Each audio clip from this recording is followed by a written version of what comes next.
Ms. Mohammed? Here. Mrs. McCulloch? Here. Mr. Siegel? Here. Mr. Connor? Here. Ms. Stanford? Here. With 6 present, 1 absent, we have a quorum. Thank you. We'll now take a moment of silence, followed by the Pledge of Allegiance.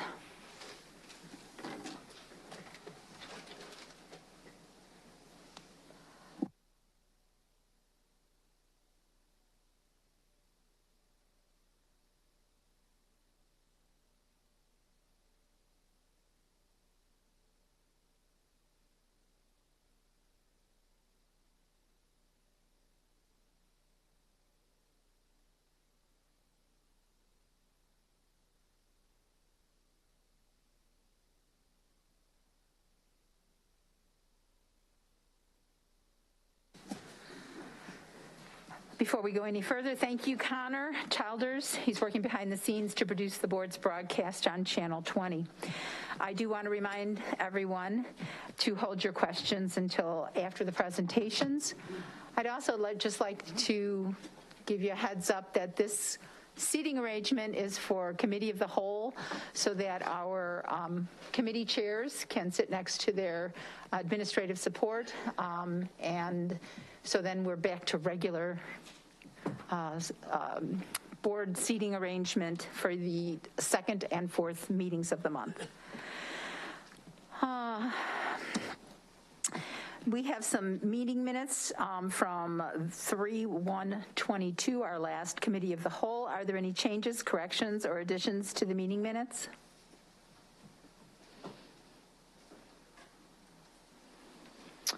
I don't see any lights on. So thank you. Let's go ahead with Mr. Siegel. Internal, external stakeholder committee portion of the meeting, and I will give the floor to you, sir. Thank you, Mrs. McCulloch. Appreciate it. I'm actually going to start off by handing off to Mr. Morgan Gallagher. He's going to talk about the renaming of the library at Lewis Lemon. Good evening, everyone. So we are requesting that we would be able to name the library at Lewis Lemon after its principal, Mrs. Jacqueline G. Mannery. She was the principal at Lewis Lemon from its inception in 1993 until 1997. Prior to that, she had served the district as principal at Beyer Elementary. She was there from 1985 until 1991, and she had served at central office level roles as well. She had been a director of integration and also student support specialist.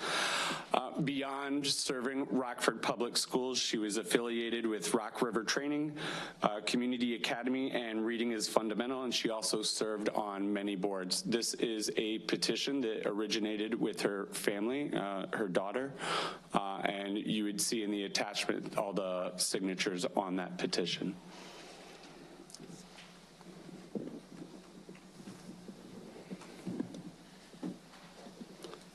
Thank you very kindly. Thank you. Do we have any board member comments or questions on this particular item? We do not. Hey, Mr. Siegel, I just had a question for legal counsel. We've got a policy on naming, right? So I just want to make sure this complies with our policy, the request complies with our policy. Okay, thanks. We do, and if you look at the last paragraph, that's an excerpt from the petition that had circulated from the daughter, and it cites the governing policy 4.15 in there.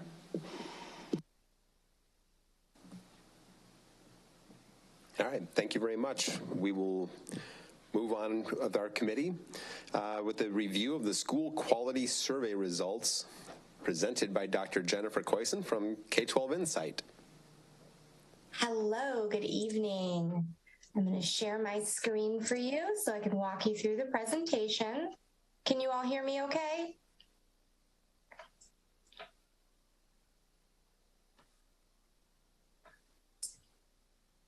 Can you see my screen now? Great. Yes, we can. All right. So just as a recap, this report is going to go through the results from the 2021-22 School Quality Survey for Parents. It focused on academic support, student support, school leadership, family involvement, and safety and behavior. The survey was open from January 26th to February 23rd. We sent out email invitations with unique survey link to parents. And for parents who had not participated in the survey, we did send reminders as an effort to increase participation on the 31st of January and then February 8th, 16th, and 22nd. Parents could also participate via a link on the district's website. They could take the survey for each child attending a district school, and the survey was available in Spanish and Arabic. As we go through the report, you will see the district level survey results compared by school level, as well as compared to those from the previous administrations of the 2021 school year, the 19-20 school year, and the 18-19 school year. As we go through the report, just some summary and insights to think of first. Overall, 83% of parents rated the quality of their child's school as excellent or good. When we look at that compared by school level, we see that those at the early childhood level, as well as the elementary school level, had higher percentages of those favorable responses of excellent or good when compared to middle school and high school parents.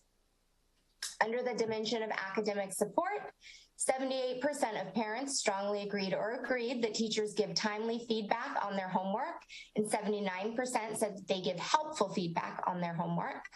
However, fewer at 67% strongly agreed that teachers successfully show students how lessons relate to life outside of school.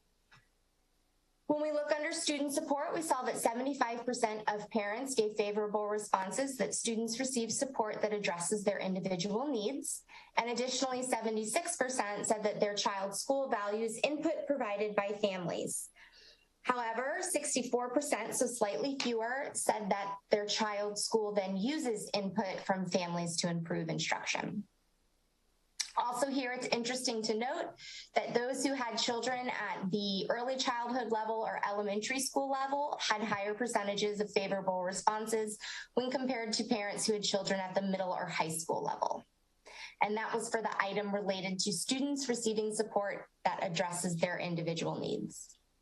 And then this last bullet, that 77% of parents strongly agreed that students are treated fairly regardless of their background. And 66% said that discipline is enforced fairly. Additionally, 74% said that staff members and students treat each other with respect.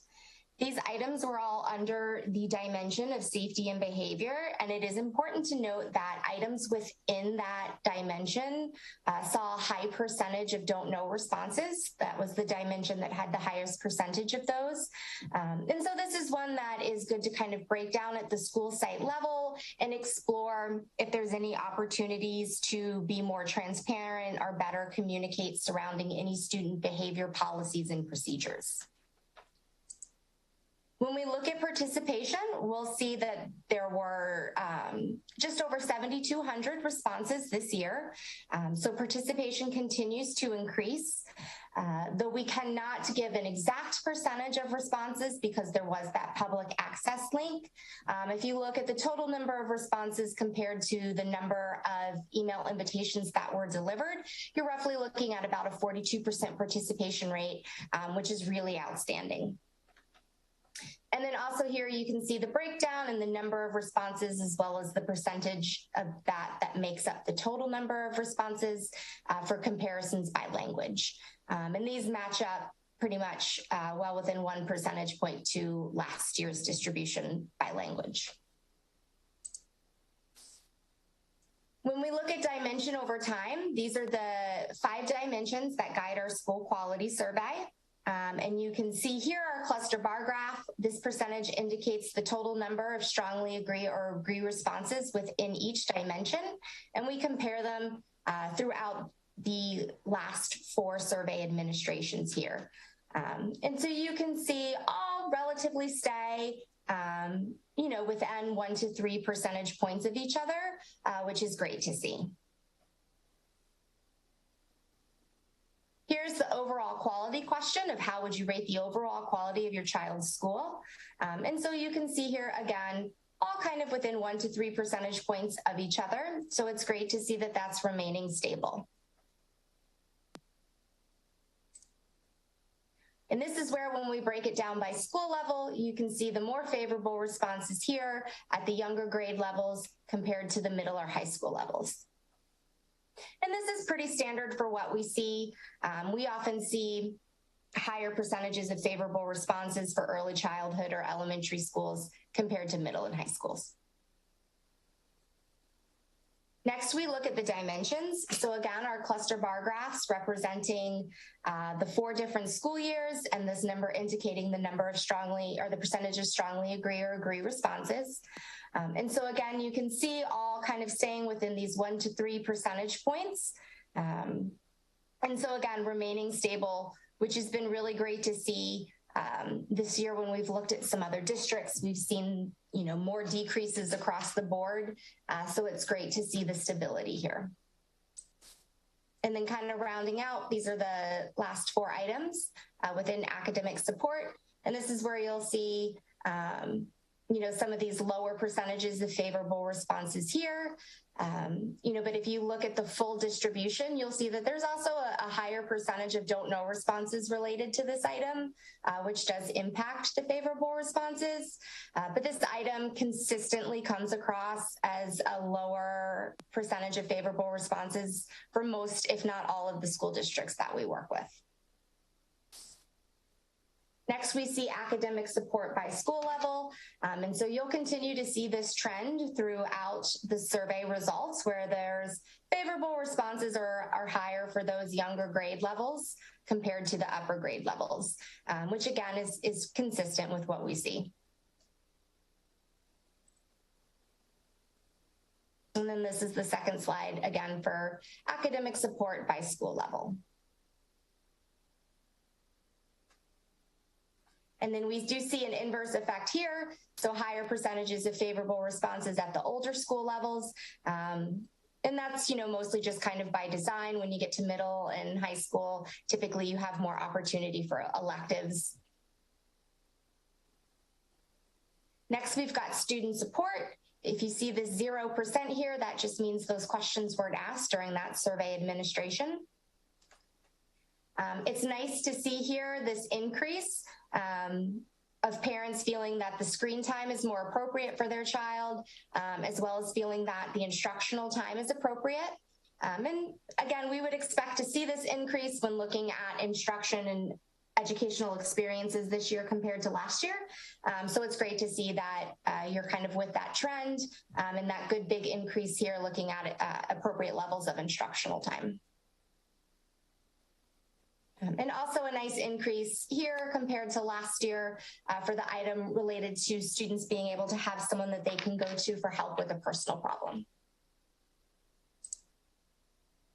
Finishing out the dimension of student support, here's where we see some things related to extracurricular activities, being prepared for the future.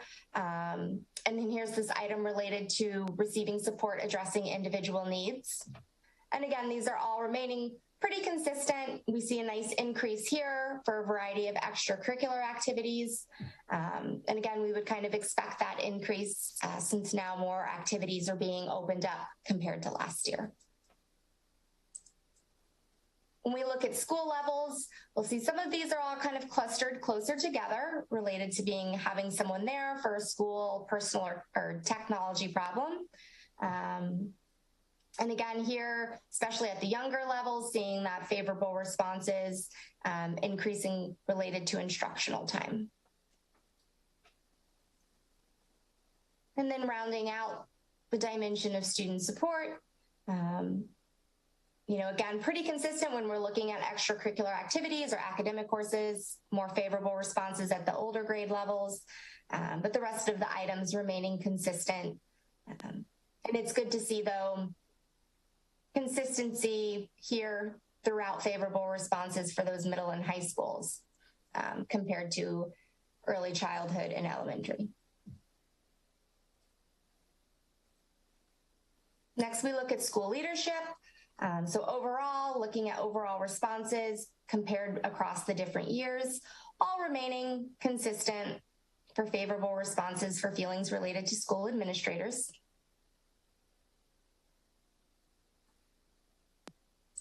And then we compare those by school level. And again, higher percentages of favorable responses at the younger levels compared to the upper grade levels. We look at family involvement. Here's where we see some lower favorable responses related to family using input to improve instruction, as well as encouraging families to volunteer. We would expect to still see decreases here, just given some different policies going on still related to the pandemic. But we do see an increase here. That's great to see about being encouraged to attend more school-sponsored activities, which is nice. This is the comparison by school level. Here we would expect to see higher percentages of favorable responses at the younger levels. Oftentimes parents are more involved at early childhood and elementary and have more opportunity to volunteer within the school.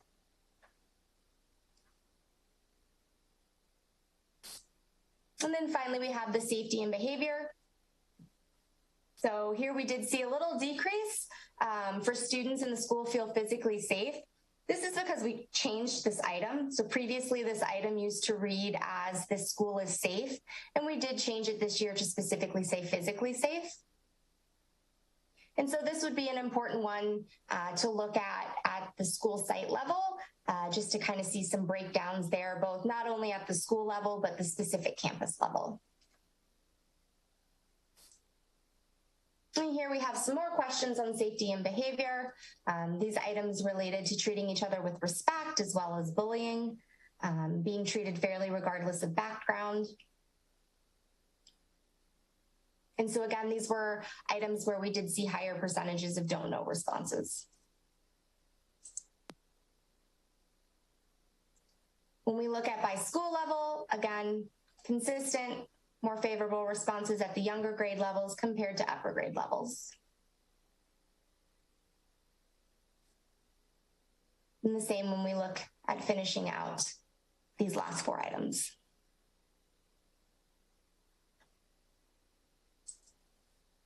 When we look at receiving information, email continues to be the #1 preference for receiving information from their child's school.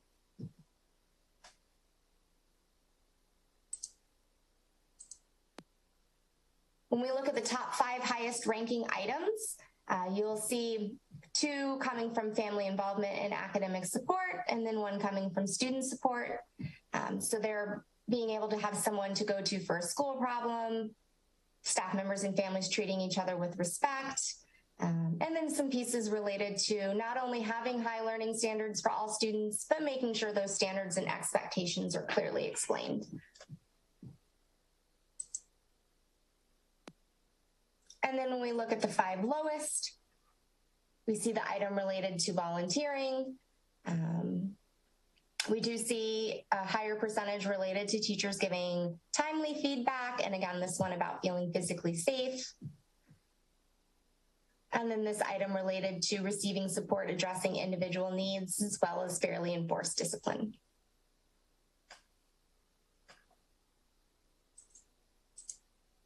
The last 2 pieces that we have are for the Net Promoter Score. So the Net Promoter Score is our proxy for public confidence in the district.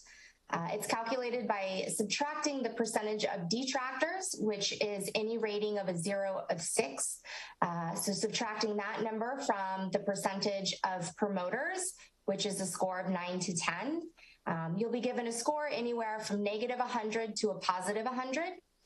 This year, you did see a decrease of 6 points to a -4. And then you've got these passives here who just say that, they do not have an unequivocal opinion one way or another related to the school district. So they're not directly calculated into this score. So this is for district level. And then when we look at school level, we're in the positive. So we do have a +25. It is a decrease of 8 points from last year. This is the average of all net promoter scores for all individual schools, but it's still good to see. We say anything above 0 is positive. So even though it is a decrease of 8 points from last year, it's still good to see that it's in the positive, which is certainly something this year we've been seeing more decrease this year when compared to decreases from last year. So it's good to see that your decreases have not been as great as some of the other districts we've worked with. And then these last ones are just diving deeper into the data. So these are the dimensions by item, which I believe you have the breakout of. And so now if anybody has any questions or anything you would like to talk through.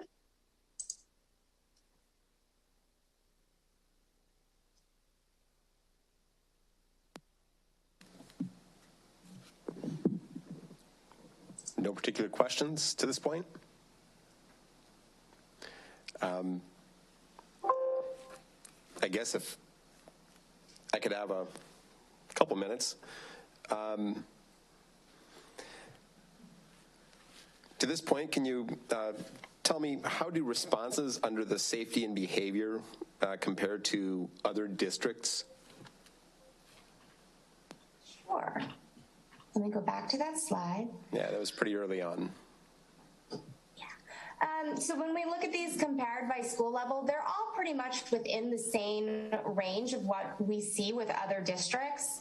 You know, this one of discipline being enforced fairly is typically always a little bit lower, as is some of these items related to being aware of safety and security procedures. But again, a lot of these less favorable responses are because there were higher percentages of don't knows. So the percentages of don't knows for your district were slightly higher than what we see in some other districts that we work with.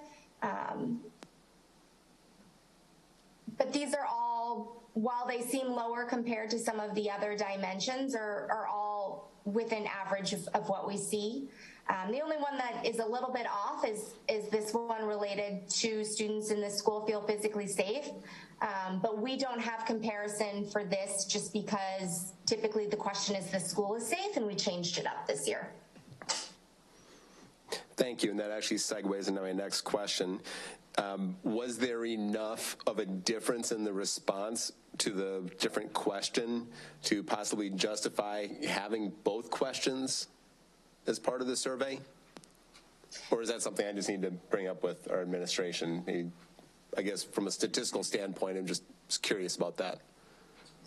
It's a little early to tell this year because, you know, going through the verbatims, a lot of it related to the perception of an increase in bullying and violence this year.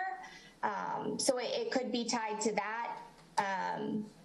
You know, we went back and forth between having a physically safe and then having a feeling safe as it relates to the pandemic. So I think it could be beneficial next year to try both and see if both are in there, or maybe have the physically safe and then another type of safety question. Yeah, and Mr. Siegel, if I could add, we did have a lot of conversation around that, and we wanted to kind of clarify, because we were given this survey prior to the pandemic, that we didn't want the concept or the idea of pandemic to kind of infiltrate the thought process around safe. So we tried to word that so that we had some consistency around there. So I think the addition of physically safe was to just kind of separate out the pandemic, and so we may have to look at exactly that wording as we look at next year. Okay, thank you. And I guess I'm just going to say I was encouraged on slide 15. It looked like there was some pretty decent growth in terms of responses to student support, you know, students feeling supported by their schools, which is great. And on slide 29, and I'm not really sure I have a question or even a comment necessarily about this. It's been running around in my head all weekend.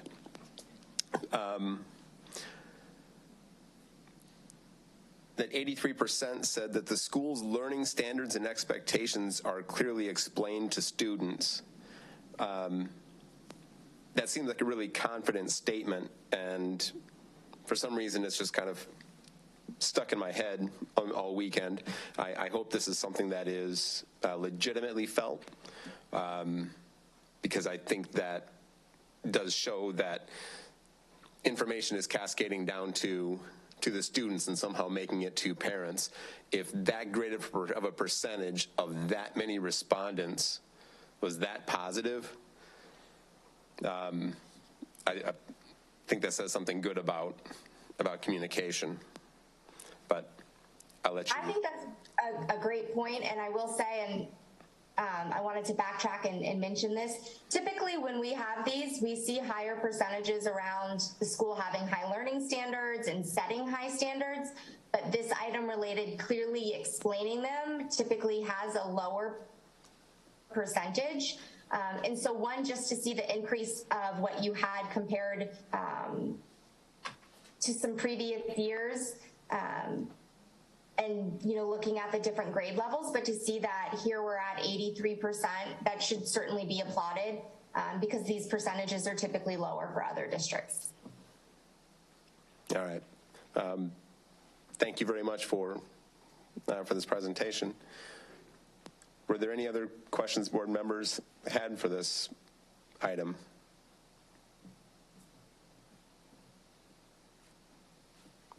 I guess we don't.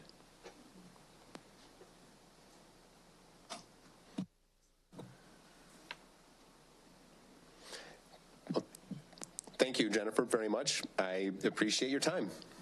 All right, thank you. Y'all have a great rest of the evening. Yep, you as well. All right. Moving right along. Get one more. There we go.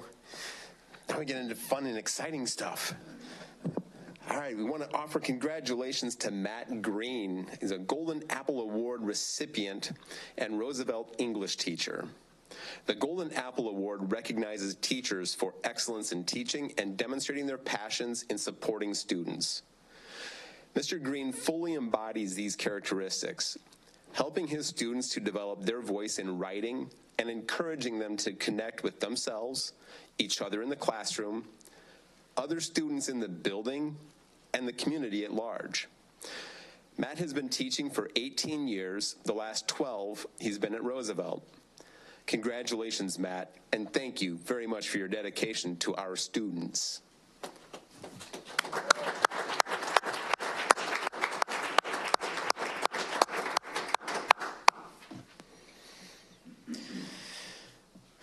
All right.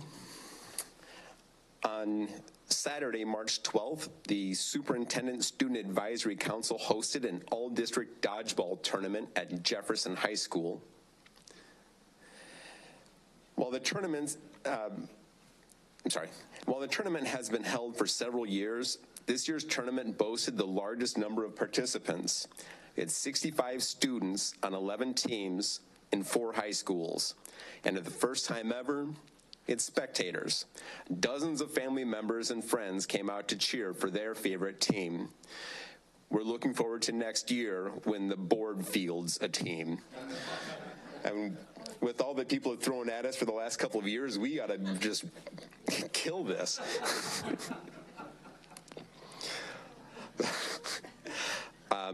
Congratulations to the winners, the Average Joes from Guilford High School, who were awarded with a plaque and dodgeball medals. And nice job to the SSAC, the Superintendent Student Advisory Council, who ran a fun team-building event.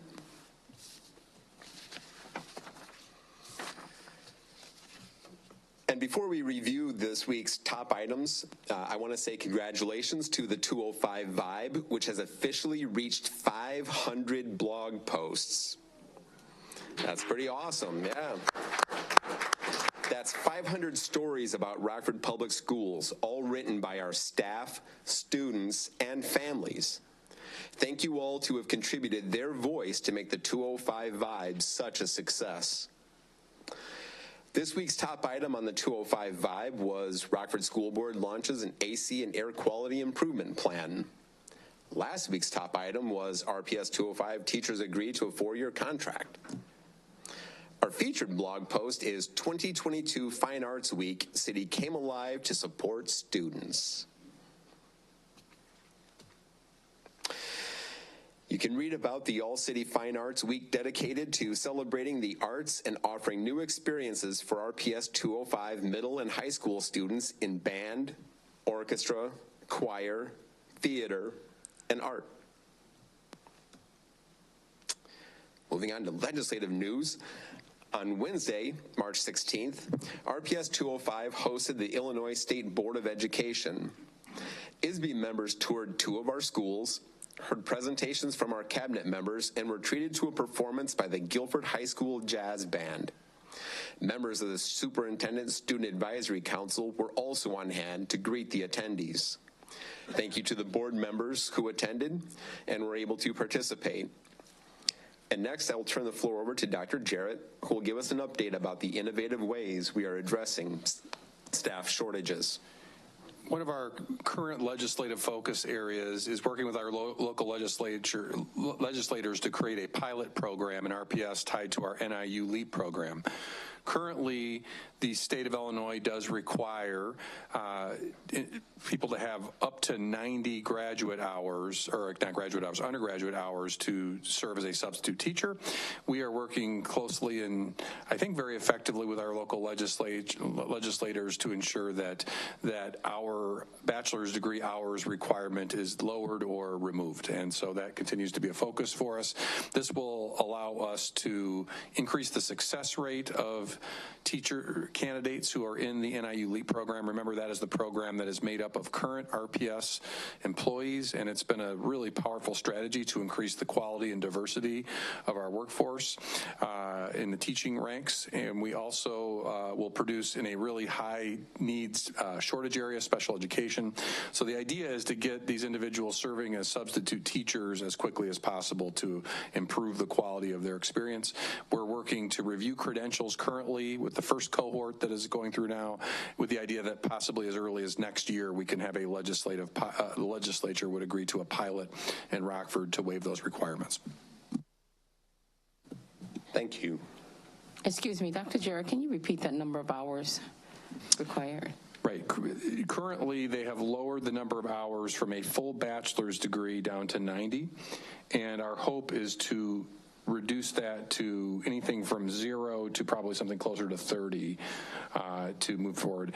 The group that we serve in this program typically has an associate's degree to start with, so even 60 would be a step in the right direction of bachelor's degree hours. But the idea that I think is really important is this is a 15-month program, and I would like to maximize the amount of actual teaching experience that our individuals that are in this program are able to gain. Thank you. Thank you. Our next update will come from the newly and glowingly married Kathy Bayer-Eberly, the RPS 205 Senior Communications Manager, who will give us a social media update. Mrs. Bayer-Eberly. Thank you so much. My eyebrows have never looked better than they did on that day. So good evening. I'm Kathy Bayer-Eberly. I am the Senior Communications Manager, and I lead the communications team. In our department, Connor, should it just work? Okay. He said just a minute. Oh, I heard. Thanks, Connor. Little man.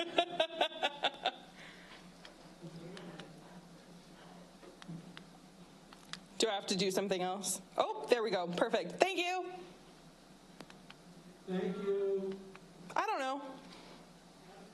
Oh, that's called user error. That's the technical term. Thanks, Connor. That's my fault. Again, I lead the communications team. Connor's on my team, and as you can all see, he's the best. So we talk a lot about using our communication channels to share information with our staff, students, and families, and that includes using social media. So I'm here to give you a brief overview on social media, specifically Facebook. Our popular channels are Facebook, Twitter, Instagram, and YouTube. Facebook is our most popular social media channel with more than 20,000 likes and followers.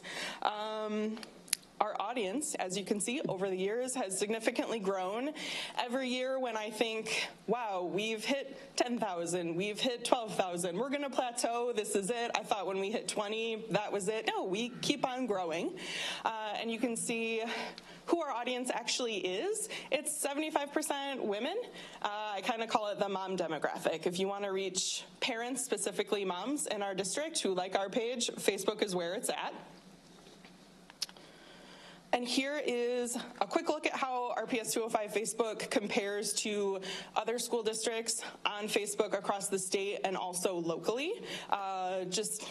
We're so awesome. Elgin is a little bit bigger than us, but we still have more followers. No big deal.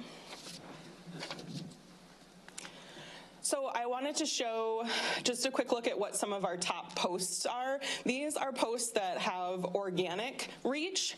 When we say organic, that's we post it and people organically share it. It shows up in their feeds, that sort of thing. We occasionally do pour a little bit of money into some of our posts that we really want to make sure our families or staff members see. It could be for a job fair, particular job opening that we might have, but especially when we're trying to recruit families during kindergarten enrollment, special programs, signing up for those lotteries or CAPA auditions, gifted testing, those sorts of things. We might do a little bit of advertising. When I say a little bit, we're talking like $50 a post, so not a lot of money. But these are all organic posts that were just shared because of the great content that's there. So let's take a closer look there. This post about needing bus drivers has been pinned to the top of our page every time we don't have something else that's big and exploding in the district. So this has been up, since the beginning of the school year, pinned to the top of the page a lot to try to recruit more bus drivers. As you all know, has been a shortage that we're dealing with, and this has been part of our response. And then we celebrate a lot of student success on our social media channels, specifically Facebook. This is our fifth place champion from East High School, our freshman, who I believe was here a few meetings ago to be recognized. But that reached more than 35,000 people, which was really exciting to just celebrate the cool stuff our kids are doing. This is a post highlighting Matt Green, who you just heard a little bit about, who's our Golden Apple winner from Roosevelt. So that post reached more than 17,000 people. We also use Facebook a lot to highlight information on The Vibe, our stories, our multimedia channel that you're all familiar with. So we publish all of our blog posts and videos and podcasts there as well, in addition to news items. And then we also share other media stories on Facebook. This was a story that was about a longtime Auburn basketball coach, Brian Ott, being, fantastic as he is. And that had a really wide reach as well. So you can take a look at the analytics there. So if you're not a fan or a follower of Rockford Public Schools on Facebook, look us up, RPS 205, give us a like and a follow. And I'm happy to answer any questions about Facebook, social media in general, anything you got.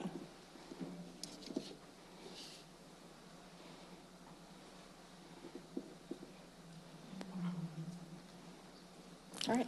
Awesome, Kathy. Thank you. We are also impressed and amazed. We're presently agog at this information, so thank you. Thank you. Oh, you know what? I'm sorry, Ms. Pearson, you have a question? I do. So I'm just noticing on the presentation and in general, we give athletes, not that we shouldn't, a lot of recognition. Mm-hmm. But I'm also interested in knowing more about, and we hear about student achievement. Yep. There's presentations on that, but I would like to see more students recognized for their academic efforts. The Auburn, our Auburn High School Scholastic Bowl team that just came in, did they just win third in state? They're featured as our cover photo right now.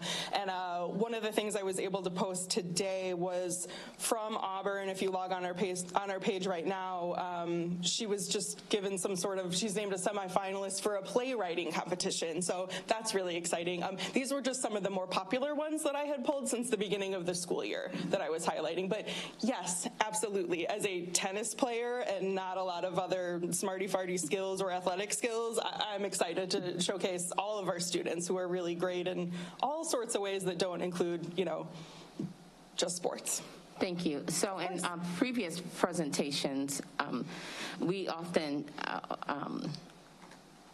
reminded of the low academic success of African American students.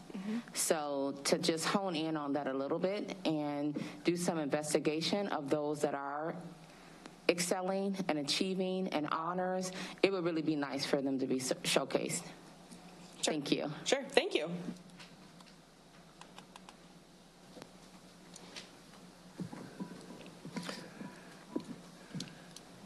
Thank you very much, Kathy. Appreciate your presentation.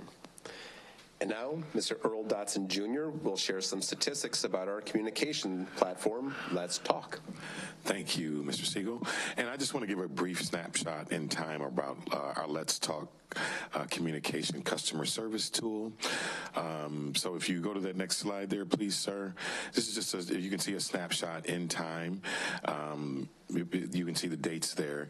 But if you look at our all of those who decided to fill out a customer experience feedback, you can see that our ratio has more positive experiences than negative experiences.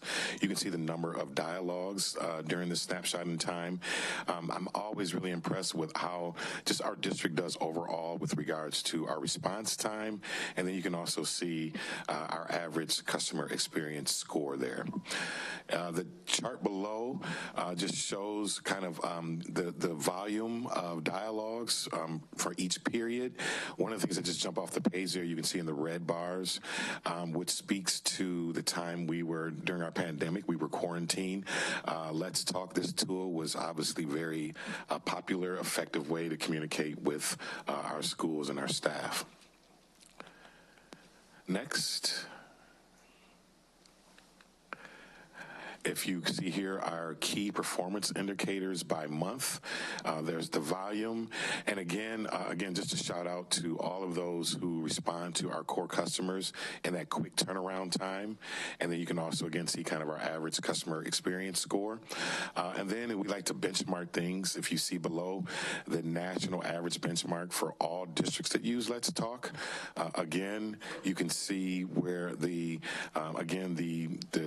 customer experience score, and then the average response time, where we do really, really well. 4.5 days, the national average, and again, we're in the kind of 1.4 area. And then if you benchmark us against other districts our size, again, you can see the customer experience score, but that turnaround time, it's in one of our values, communication, right?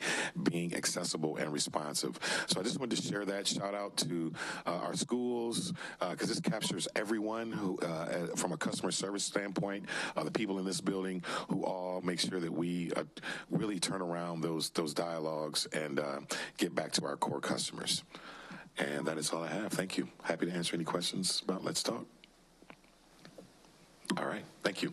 Thank you, Mr. Dotson Jr. Appreciate it. I'm sorry. Oh. I'm sorry, Denise. I don't know why I can never see your light.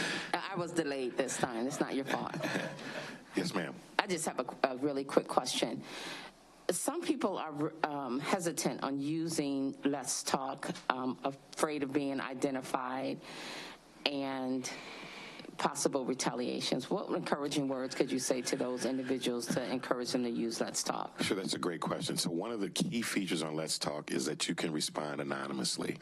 And to my knowledge, and one of the things that we have been very, very diligent about is that we have never revealed who those folks are or have retaliated against. So we don't mind anonymous. We can't react to it because people don't leave their name, and we can't kind of give them any feedback. But we consider that to be a warning system. That's something that we could or potentially maybe should pay attention to. So never has been any retaliation for using the system anonymously. So there's no search of IP addresses? Absolutely not. Thank you. You're welcome. Thank you for the question, Ms. Pearson. Thank you, Earl. Last, we want to highlight the Fine Arts Hall of Fame, which is this coming Saturday, April 9th at the Radisson. As always, please check out the board calendar on board docs for more information about this and other events. And thank you. Mr. Connor has his light on. Thank you. Thank you. Mr. Connor. So two things. One is, since you brought up fine arts, if I remember correctly, don't we have a Grammy winner that went to Rockford Public Schools? Is that not correct?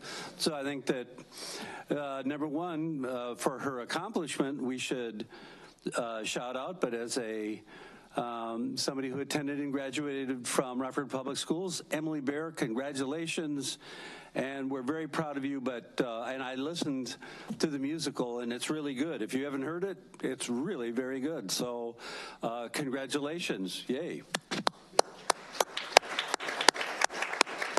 And number two is that in the IEDEC, I called out Matt Green for his golden apple, and I will just say on a personal level, I'm sure that the teachers at Roosevelt sometimes might feel a little bit off the beaten track. So I think this is a real recognition for the hard work that they put in at Roosevelt. So really, congratulations to Matt and really the school. This is quite an accomplishment, so congratulations just one more time.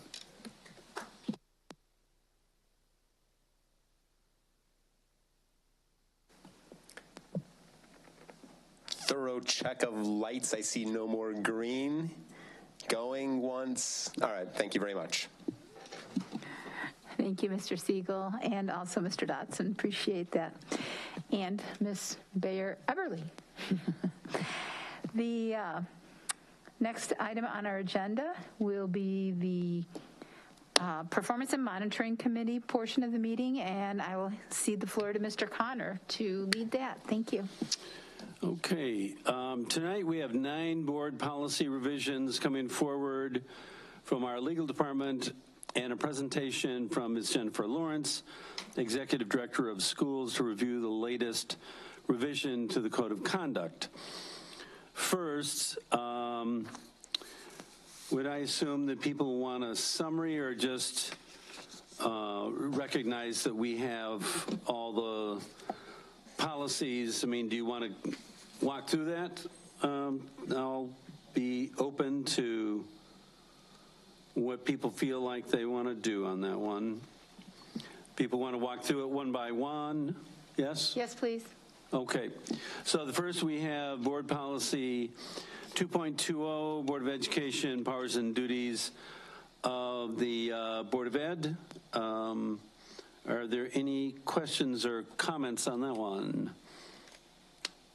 Oh, so let me just say 2.2 and 5.90 are revised to reflect a change in reporting requirements to the ISBE, the Illinois State Board of Ed, and TRS, which stands for, again, thank you, when teachers are convicted of felonies. Policy 5.90 also now includes a mandatory reporting requirement when teachers resign or are dismissed in relation to abuse, neglect of children. So those are the highlights, but is there anything else on 6A? Yes, no? Okay. Is there a new one in here?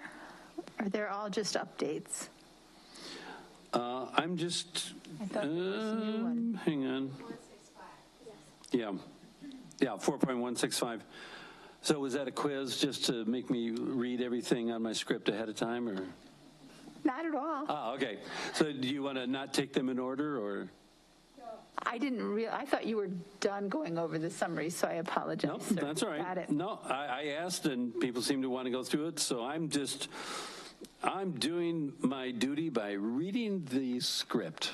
So they took the time to write it, and I still can read. So, hey, what a combo. Policy 4.160, in response to changes in law, the policy is revised to prohibit pesticide application during school hours and require notification of district families at least 10 business days before the application of coal tar-based sealant product. Anything on that? Yes, no? Okay. Now we go to policy 4.165 is new and is presented in order to comply with the statutory mandate that the school board adopt and implement a policy addressing sexual abuse, or the term grooming of children. The policy is required to include an age-appropriate and evidence-informed curriculum for students in pre-K through the 12th grade, evidence-informed training for school personnel on child sexual abuse, and a definition of prohibited grooming behaviors, as well as how to report such behaviors. That is 4.65. Any comments, questions? Okay. I'm sorry. So I just have a quick question, because I heard pre-K or kindergarten, correct? In terms of abuse or? It says the policy is required to include an age-appropriate and evidence-informed curriculum for students in pre-K through 12th grade. Is exactly what it says. So it sounds like it's okay. I'm going to table my question in regards to curriculum at this point. Thank you. Okay. Anyone else? Okay. So policy 5.120 has proposed revisions such as grooming as required by the statutory mandate, and policy 6.60, which is the next one, is revised to include evidence-informed sexual abuse prevention curriculum amongst other new curriculum mandates.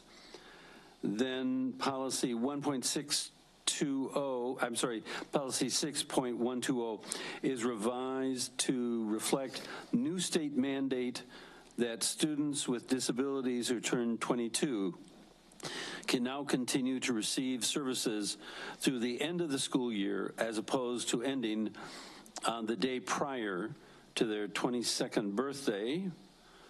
Anything so far? Everybody, any questions so far? And then policy 7.315 reflects statutory protections for high school student journalists. Nothing on the other side. And then secondly, Ms. Lawrence is here tonight to present the most recent revisions to student code. Okay, so let me make sure first that there were no questions on that board policy. Anything I've mentioned so far before we go on to the next section? All good? Okay. Now we go on. Hang on, please. Okay, now we come to the second part here, and this is J.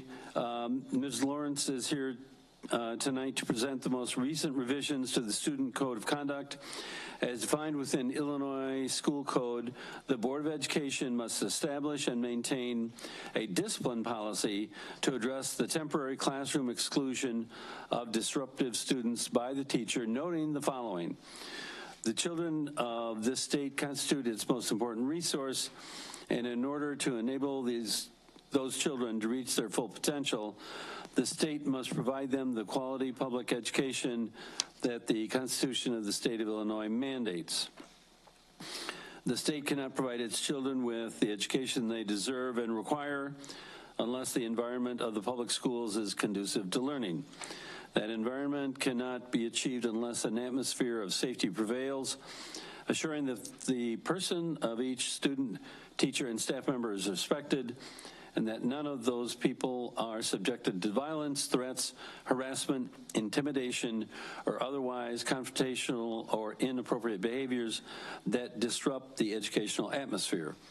In her report tonight, Ms. Lawrence will share the guiding principles for revising the code, the substantive changes to the code, and we'll answer any questions the board may have. Hey, I got through it. All right. Nice job. Yeah, I can still read. Whoa, who knew? I'm Jen Lawrence. I'm the Executive Director of Student Services, not schools, but I don't want to take on any more roles. So as I go through this code of conduct here, am I doing something wrong? Where's the on button? I'm not familiar with this clicker. Oh, there it is. Okay. All right. The glowing Kathy Bear helped me. Thank you. Okay. Maybe it'll work now. Okay. There. So this philosophy that you're reading right now is our guiding philosophy as we revise the Student Code of Conduct. And as I go through the revisions, I want you to keep this philosophy in mind.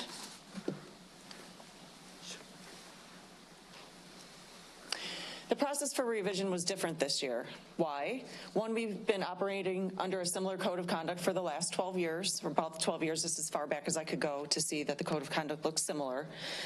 And I took this position about a year ago. And there we go. About a year ago. And you know, as anybody that takes over a new job, you're bombarded with all the things that you should change, right? And so as I started to listen to the feedback and the comments, one theme really emerged, and that was the Student Code of Conduct and how it really did not support positive approaches to student discipline. So throughout the year I listened. There were a lot of feedback from all of you, from community members, from school administrators, from parents, from students. And it really created a sense of urgency around the Student Code of Conduct and how we support our student discipline across the district. And it allowed me to reimagine what the Student Code of Conduct could be. So there's some notable revisions. You did receive the document in board docs. I can't go through every one of those with you. It would take forever. This is a complete revision of the Code of Conduct, so there's no red line revision in this presentation. The first aha moment that our revision team had was the separation of elementary and secondary code of conduct. We had an elementary side and we had a secondary side. And one thing that glared at us was, one, the progression of discipline from the 5th to the 6th grade was significant, meaning that when you went from the 5th grade, if you were disciplined in the 5th grade, the consequences were minor. And when you did maybe the same thing in 6th grade, the consequences were significantly larger. And so that was one aha moment that we had that we wanted to resolve. The second part of that was that we didn't have a real consistent message across our district for families that have students in all levels across our district. And we wanted to make sure that that was a consistent message about how we support student discipline across our district and the student expectations across our district. So we merged the elementary and the secondary code of conduct into one K through 12 RPS document. The second thing that we did notice when we merged the two is that, you know, we talk about progressive discipline, and under our current student code of conduct, it's difficult to see how the discipline progresses from level to level. So as an example, I put one pretty clear example. This is from our code of conduct. You may start at horseplay in level 1. And then if your behavior continues, it changes to reckless behavior as a level 2, which is moving up in terms of consequences and behavior. And then if it continues, it changes into a fighting at level 3, and then again, back to a reckless in level 4. And that's confusing. It's confusing for our students. It's confusing for our parents. And so we revised the definitions in the Code of Conduct to make sure that our discipline policy was progressive in nature. So as you can see on the right, that's one example that we combined and changed some definitions around so that we could have a progressive Code of Conduct that said at this level, this is what happens, and that as it continues to become more egregious or repeated, it shows a progression of discipline as you move down the Code of Conduct, which was a suggestion at our community meetings that we go from level 1 to 4 and not 4 to 1. So as you can see, that message was clear to us, and we revised that format. The next part that we had a lot of conversation on, and I received a lot of feedback throughout the school year with student discipline, was principals wanted to make a statement that they wanted to keep their students in their buildings for two particular things. The first one is the possession or use of drugs. It's not distribution. It's the mere possession or use. They wanted to be able to maintain that student within their building, create safety and intervention plans, and maintain those relationships or build upon those relationships so there was a continuity of care within the building. The second one was the possession of a dangerous object. That includes mace. It also includes some other items that students may have in their backpack that, although illegal, if they are not intending to use them, the principals would like to also create safety plans and intervention plans to allow them to keep the students closer to them and in their building for continuity of care. And the possession of a dangerous object is not, the intent to use cannot be part of that for a student to remain in the building. We then grappled with the 19 pages of words, behavior code infractions. And again, we were going back toward the idea of really highlighting how our code progresses. And so what we did was we started grouping those together as we started redefining and looking at progressive discipline, and we came up with 4 or 5 behavior categories. Before it was 19 pages of those categories. In the proposed revision, each category is on 2 pages. So it's clear, it'll be easier for the parents to be able to see as they open the book how discipline progresses through each one of those categories. So we really streamlined that. A very big, to me, this is one of our bigger revisions, is the reduction in suspension. And we have a lot of suspensions across our district. And again, moving from elementary to secondary is where you see a lot of that jumping occur, going from a really very small 1 to 3 days of suspension up from elementary to 4 to 10 days in secondary. And so as you can see in the tier 1, we excluded the use of exclusionary discipline, which is in-school or out-of-school suspension. In level 2, we shortened that maximum amount of days, and we also made sure that they would not receive an out-of-school suspension in the level 2 violation. So they could receive an exclusionary discipline as an in-school suspension, but not have an out-of-school suspension. At level 3, we maximized the number of days. We limited the number of days. And as you can see in the chart, we went from 13 maximum, that's the days allowable, and the current code to 3 days possible. So the administrators have to be more intentional about how they use suspensions and make sure that they are applying those appropriately for the students. And then as you can see in level 4, expulsion and abeyance still remains, but we're still limiting that maximum of expulsion to 10 days. Or I'm sorry, maximum of suspension to 10 days. Another large area is that although our code of conduct has interventions listed, it's not clear within that code what to do at what level within the code. So it's just an exhaustive list within the code of conduct. And so what we did this year, and I'm really proud of this work actually, is in each level we have a prescription of interventions, a minimum and minimum number of interventions that have to be done with a student if they have a behavior incident at a certain level. So for example, at level 1, it's 1 to 3 sessions. So they can go beyond 3 sessions if the child needs that work, or they can do 1, 2, or 3. At level 2, it's 4 to 6 interventions, which is a significant amount of time, and that could be the MTSS team at the school can make a determination whether or not that's over a month, 2 months, and it's based upon the unique characteristics of each child. At level 3, we're looking at a minimum of 7 to 10 interventions, and again, that can be increased based upon the student's response to those interventions. Another common theme was clear expectations for administrators in implementing the student code of conduct. So once this revision process is complete, my team will create some documents that are aligned to this code of conduct for administrators, so internal guiding documents for them, so that they have clear expectations about the definitions. They, within those definitions, have some clear examples about what would constitute that violation and what will not. The pre-suspension standards will be important. So did you provide the interventions prior to a suspension? And then the data and support that my team plans to provide to them in terms of their unique data within their building to help them plan and respond to some of the discipline categories that might be occurring in their building. Looking back, I just wanted to note that last year I made some commitments. There were 3 big ones. We did a few more things, but these were the big 3. My team worked with Amy Gannon, the director of MTSS, the curriculum team, and several others to define support roles across our district. We noticed that our support roles, the expectations for their job duties were all intertwined, and it made it difficult to determine who would be responsible, say, to do a Tier 1 intervention. And so we wanted to be very clear about the job roles and responsibilities for each one of our support staff members. We worked with, again, Amy Gannon, the director of MTSS, and the curriculum team to invest in a social emotional screener where our interventions will be housed. And then we provided some parent, student, staff, and resources. We created 3 presentations for suicide awareness and prevention, bullying, drug prevention, substance abuse, use, and abuse. And then we also created common discipline talks across our district, which we will revise.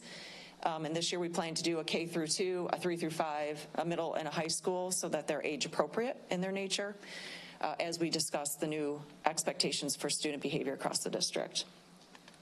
Looking ahead, I like to plan ahead. I see a real need to work with our schools on the referrals and the discipline data within their school buildings in order to provide them some support and looking at that data holistically and being able to do some prevention strategies throughout their building. I'll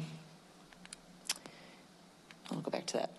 We're going to look at interventions and track those interventions. So we'll be looking at suspensions and matching that to make sure that students have intervention plans that have been suspended. And then we'll be looking at student progress. And really for me, that is what we're doing working? So if we're providing interventions for students, are they repeating the same behaviors or are the interventions working? So I think that's a pretty hefty amount of data that we'll be tracking. And the other piece is to really continue on the momentum of the most recent community listening sessions. They were dynamic. The last one to me was the best one because people were raising their hand and it was really interactive. And focusing on that type of work to allow our community members to come in on a regular basis and transparently talk about what's going on across our district and getting their feedback as to what we need to do next. So, for example, what resources do parents need? So that was one specific question that I had an exit survey. At the community meetings, I really want to know, what do you feel like you need from us in order to support your student? And a lot of it was like, they circled everything. So, okay, everything. So those are the types of feedback that I want to include in this parent advisory. And honestly, to debunk some of the myths that are going on about the violence in our schools. I mean, we have a larger percentage, a very high percentage of our students don't ever have a referral. So with that, I will answer any questions.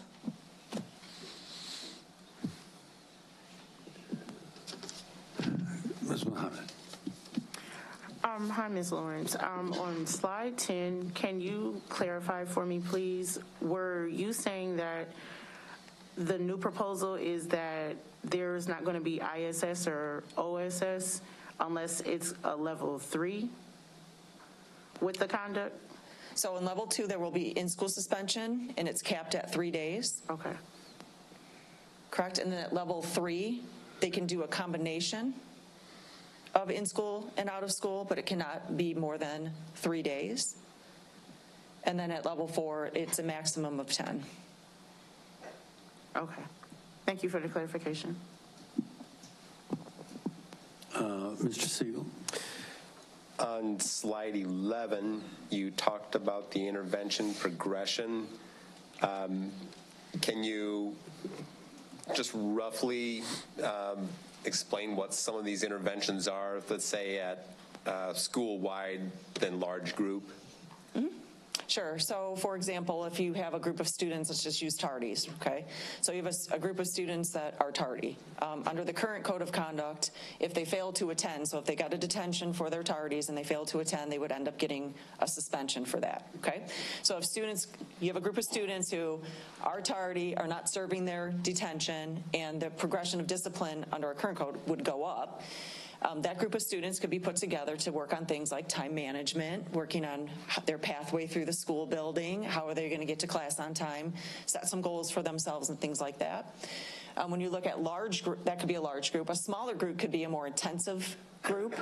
That could be something like a student is disruptive in the classroom, and maybe it's let me come up with something. Maybe it's because they don't like to be called out in front of their class and they have some anxiety around that. Maybe there's a group of students that they could work on some anxiety and stress related skill building that they could reduce those disruptions within the classroom. So really it's going to be a focus on the MTSS teams of each school to get to the root cause of these behaviors and address the root cause, because punitive discipline alone is not the answer. It doesn't change behavior. Students don't have to acknowledge their behavior or confront their own behavior or do the work to change their own behavior. So that's where this intervention piece really is going to make a difference for our students. Thank you. And I'm not exactly sure how the rest of the board feels. I'm glad to see a significant reduction in the number of days of exclusion. I think that's been one of the confounding things that we discuss with discipline is, what do we do to help students succeed? And obviously, we put forth a colossal effort to get kids to school, and that effort doesn't always pan out, but we do put forth a monumental effort to get kids to school. It doesn't make a lot of sense that on those days when they are there and they're just not accustomed to being in the school, whatever, just not ready to learn, that we just then exclude them some more. I happen to like this. I'm really interested to see how this works. I think there's going to be a lot of effort needed in order to create consistency amongst staff and amongst the schools, and having these more narrowly defined consequences, I think will help. I'm hopeful it'll help.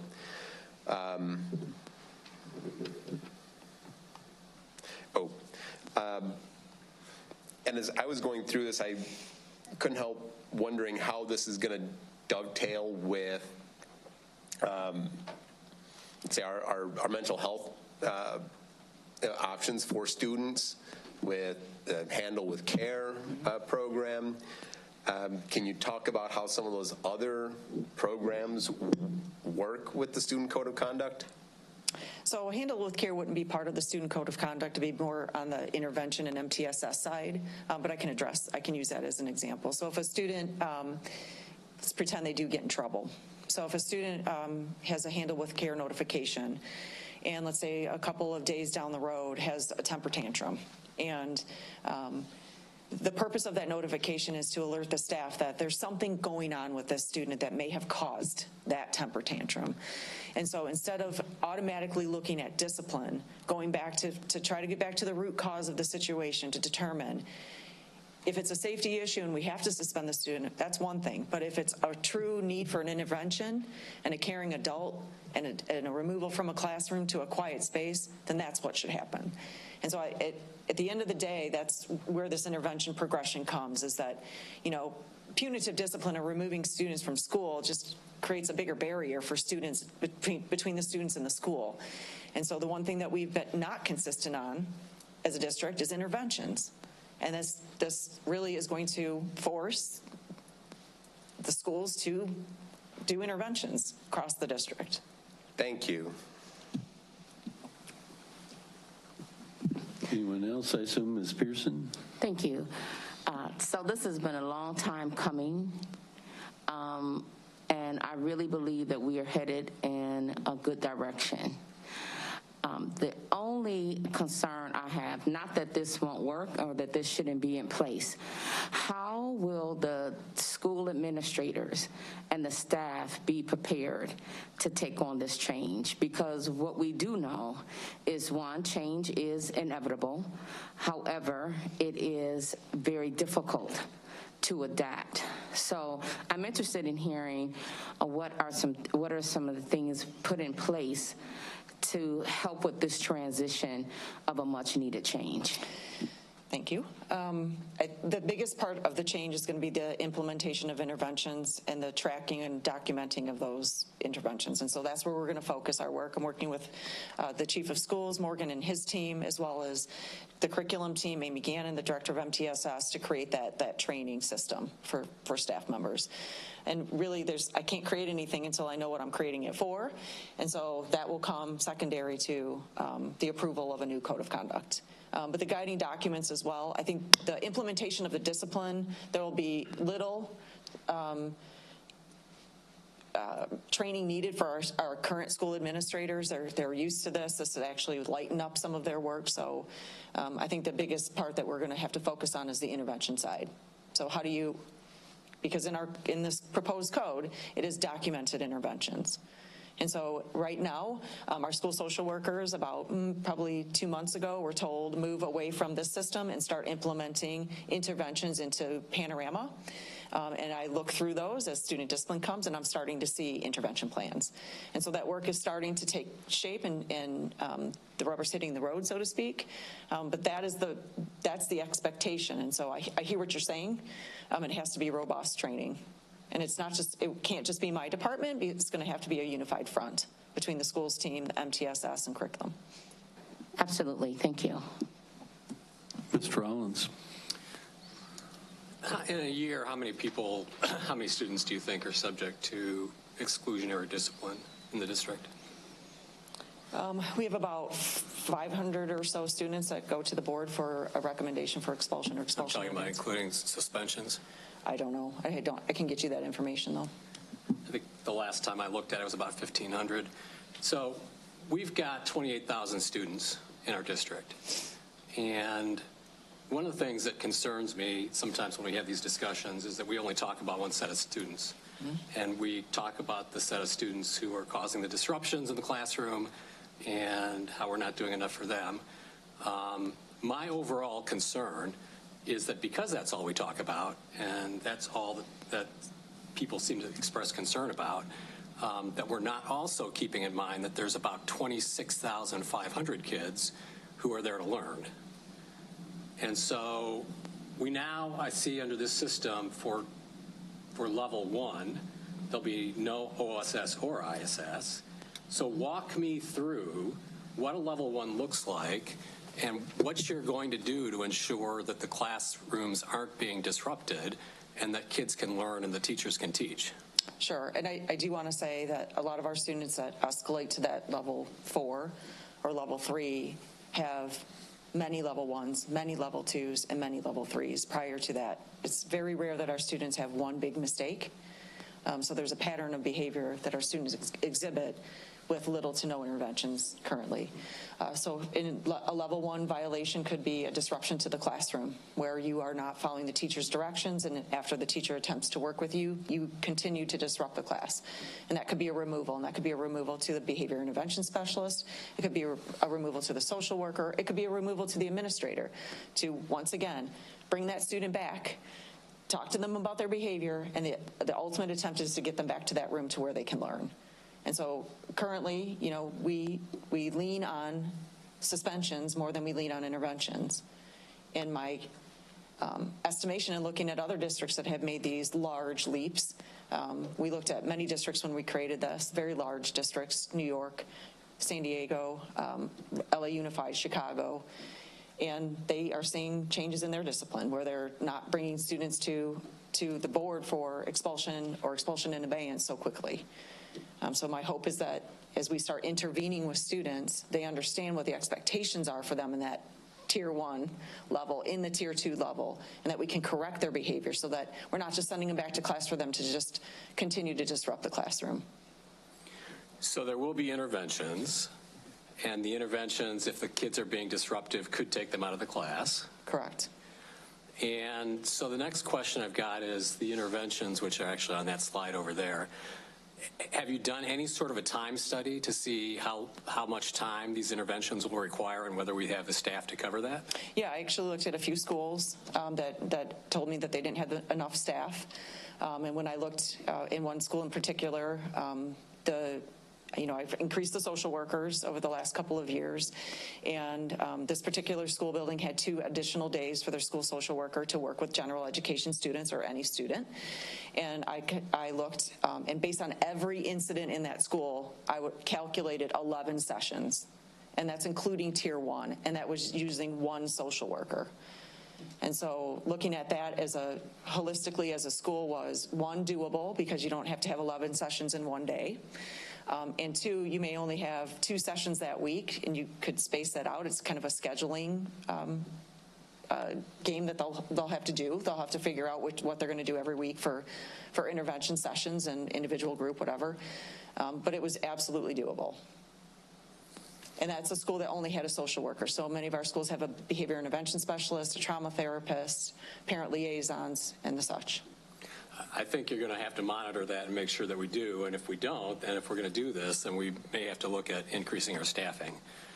Because I think there's a lot of skepticism about whether we do have the staff to do all of this. I would agree with that. There's a lot of skepticism. That's the biggest comment that I heard from administrators. I also think that we need to look at where we place our additional resources in our district. So I have 10 BIS across our district, and I'm not convinced that they're placed in the schools that might need them the most based upon additional staff that's already there. So those conversations are happening. We just had one meeting already this week to talk about additional staffing and how we level set that across our district. And then if we could go to slide 8, I've got a couple of questions. So how is a dangerous object being defined differently than a weapon, or is a weapon a dangerous object? A weapon is a dangerous object. It's a harmful material in this code of conduct. We didn't want to separate weapons because they all are just an automatic, per rules, recommendation for expulsion. So we didn't have one separate category for weapons. And I think I heard you say that the proposal here is that kids are going to be allowed to stay in their buildings if they're in possession of a weapon? Only dangerous objects, which are not part of Illinois school code, so they're not a mandatory recommendation for expulsion. They are illegal and unlawful, but those are like your mace. In our code of conduct, it said fidget spinner. Well, back up. I just asked you what the difference was between a dangerous object and a weapon, and you said you eliminated the distinction. Oh, I'm sorry.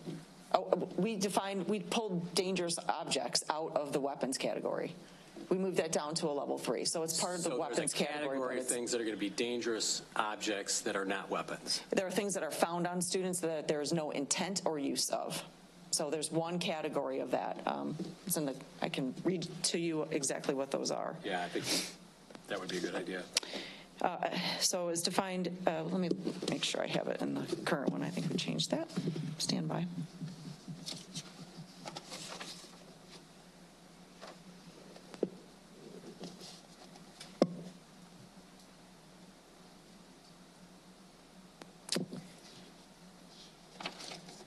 Mace, pepper spray, razors, or other objects such as broken glass and wooden sticks is what we defined as dangerous objects.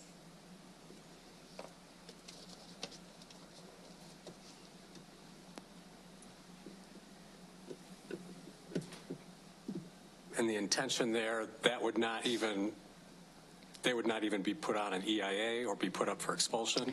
There still is a mandatory police contact, so the police could issue a ticket as they're unlawful. But the principals unanimously wanted to keep the students in their buildings for things like mere possession of those, specifically mace and pepper spray. That didn't surprise me. The broken glass and the wooden sticks I was a little bit surprised about. And that's in our current code, along with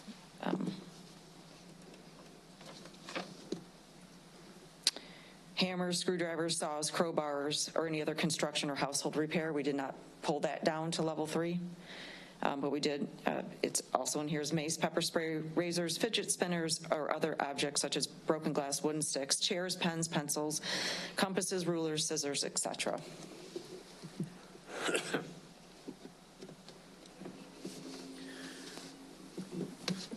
The other question I've got on slide 8 says possession use of drugs. Are you differentiating at all between, first off, are you differentiating at all between soft drugs and hard drugs?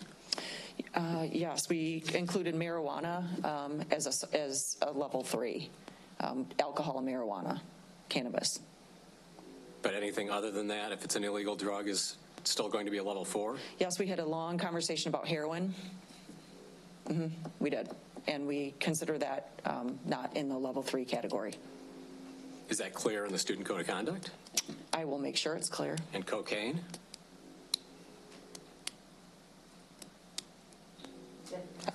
I'll make sure it's clear. The other comment I've got on the possession use of drugs is that we consistently see school administrators, although it's gone through central administration too, coding things which look to us like distribution as mere possession. And so if we're going to do this, I mean, I'll tell you, my line in the sand is drug dealer. I don't particularly want to keep drug dealers in the school. And so I'm going to be a little, well, I won't even see them anymore. I guess what you're saying. No, distribution you will see. No, not if you code it as possession. If you code a kid who has individually wrapped baggies of drugs with a scale and a bunch of single dollar bills as just as possession and not as distribution, I won't see that, will I? You should see that as part of the guidance for school administrators. Part of that investigation is the determination whether or not that student was intending to sell. And we consistently see those things coded as possession rather than distribution. And I guess what I'm asking the administration is, are you going to monitor this and make sure that things aren't miscoded?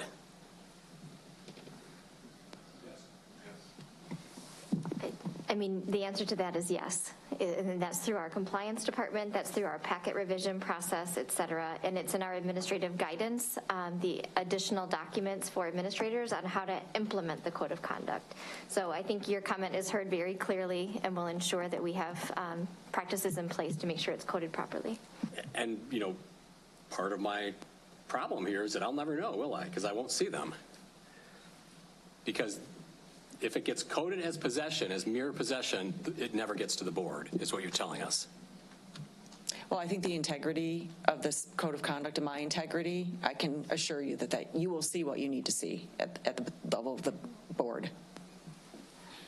If it was distribution, you will see distribution. So one other thing that I had on my checklist that I want to make sure we covered, and the way things have been redone, I'm not sure where this shows up, but we've been seeing more staff assaults. So where is that being covered, and what level is it, and what's going to happen? Sure. We made it very clear in this current under physical aggression. In level 4, we have aggravated battery, and we have staff battery. Well, actually, I'm sorry. We have aggravated battery, which is any type of battery that causes anyone to have medical attention beyond the scope of the nurse. So we didn't separate student battery and staff battery, which is under our current code of conduct, which is confusing. We put them together, that if any staff member or student or school personnel has to leave the building for additional medical care beyond the scope of the school nurse, it is aggravated battery, and they will be charged as such, which is a level 4 violation.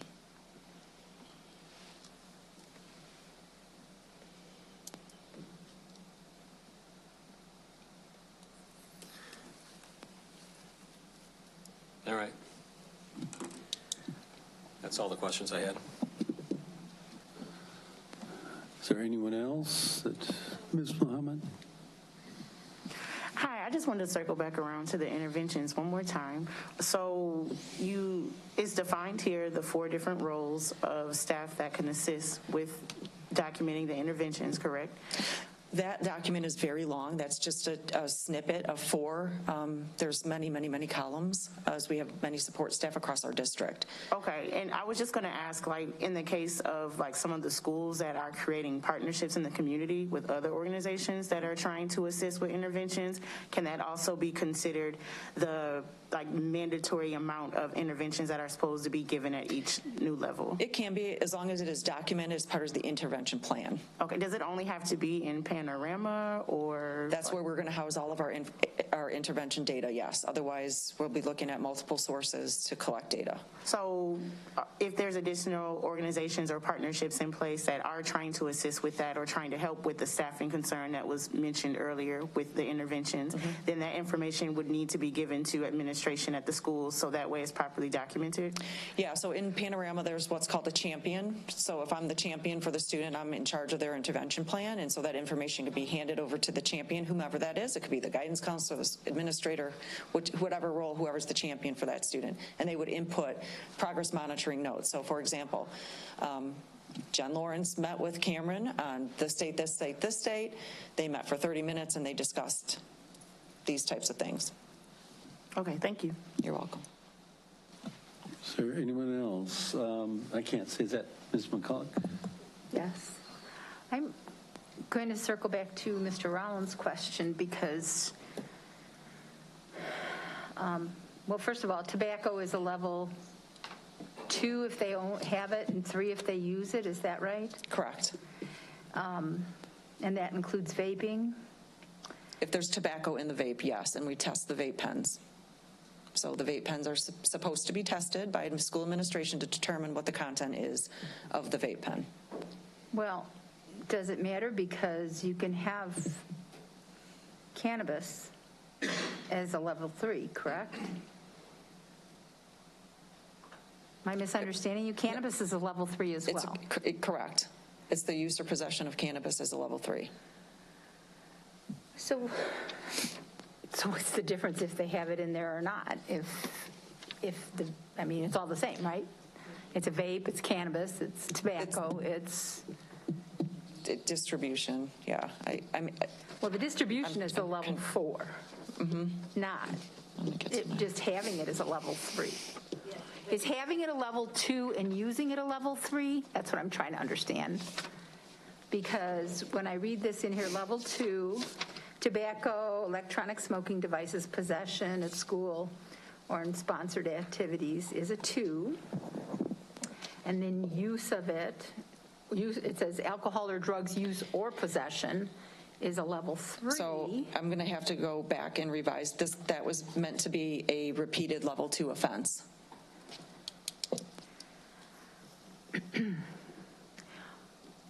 There was also a reference to the type of drugs, and it does not call out in level 4 anything about just possessing any drugs. It only talks about distribution, actual attempted or planned intent to deliver, purchase, accept, or be involved in a transaction. I see nothing under level 4 with regard to that higher class of drugs that was just spoke of, and it's not just cocaine, and it's not just heroin, it's psychedelic drugs, it's, mushrooms. According to this, prescription drugs would be a level 3, and yet there are some very heavy prescription drugs out there. There are other drugs that can really hurt or harm our children, and we're just throwing them all in a category. So you're intent on going back and looking at that higher class of drugs like cocaine and heroin, and I hope you dive a little deeper into that, will then land in level 4? Is that what I just heard you say? Or are you going to keep those as level 3 as well? No, the intent of the administration was cannabis and alcohol.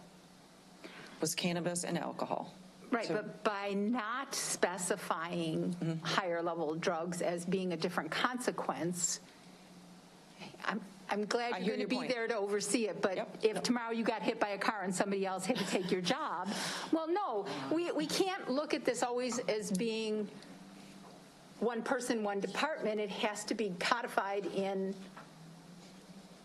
our code so that we can be consistent, and also so that when you train, you can keep pointing back and pointing back. So I will make sure that's clear that it was the intent of the administration to limit that to cannabis and alcohol. So I will make sure that it is clear in the code of conduct. In the code of conduct, not Correct. just in your conversation. No, correct. Okay, in the print that I will revise and resend back to you.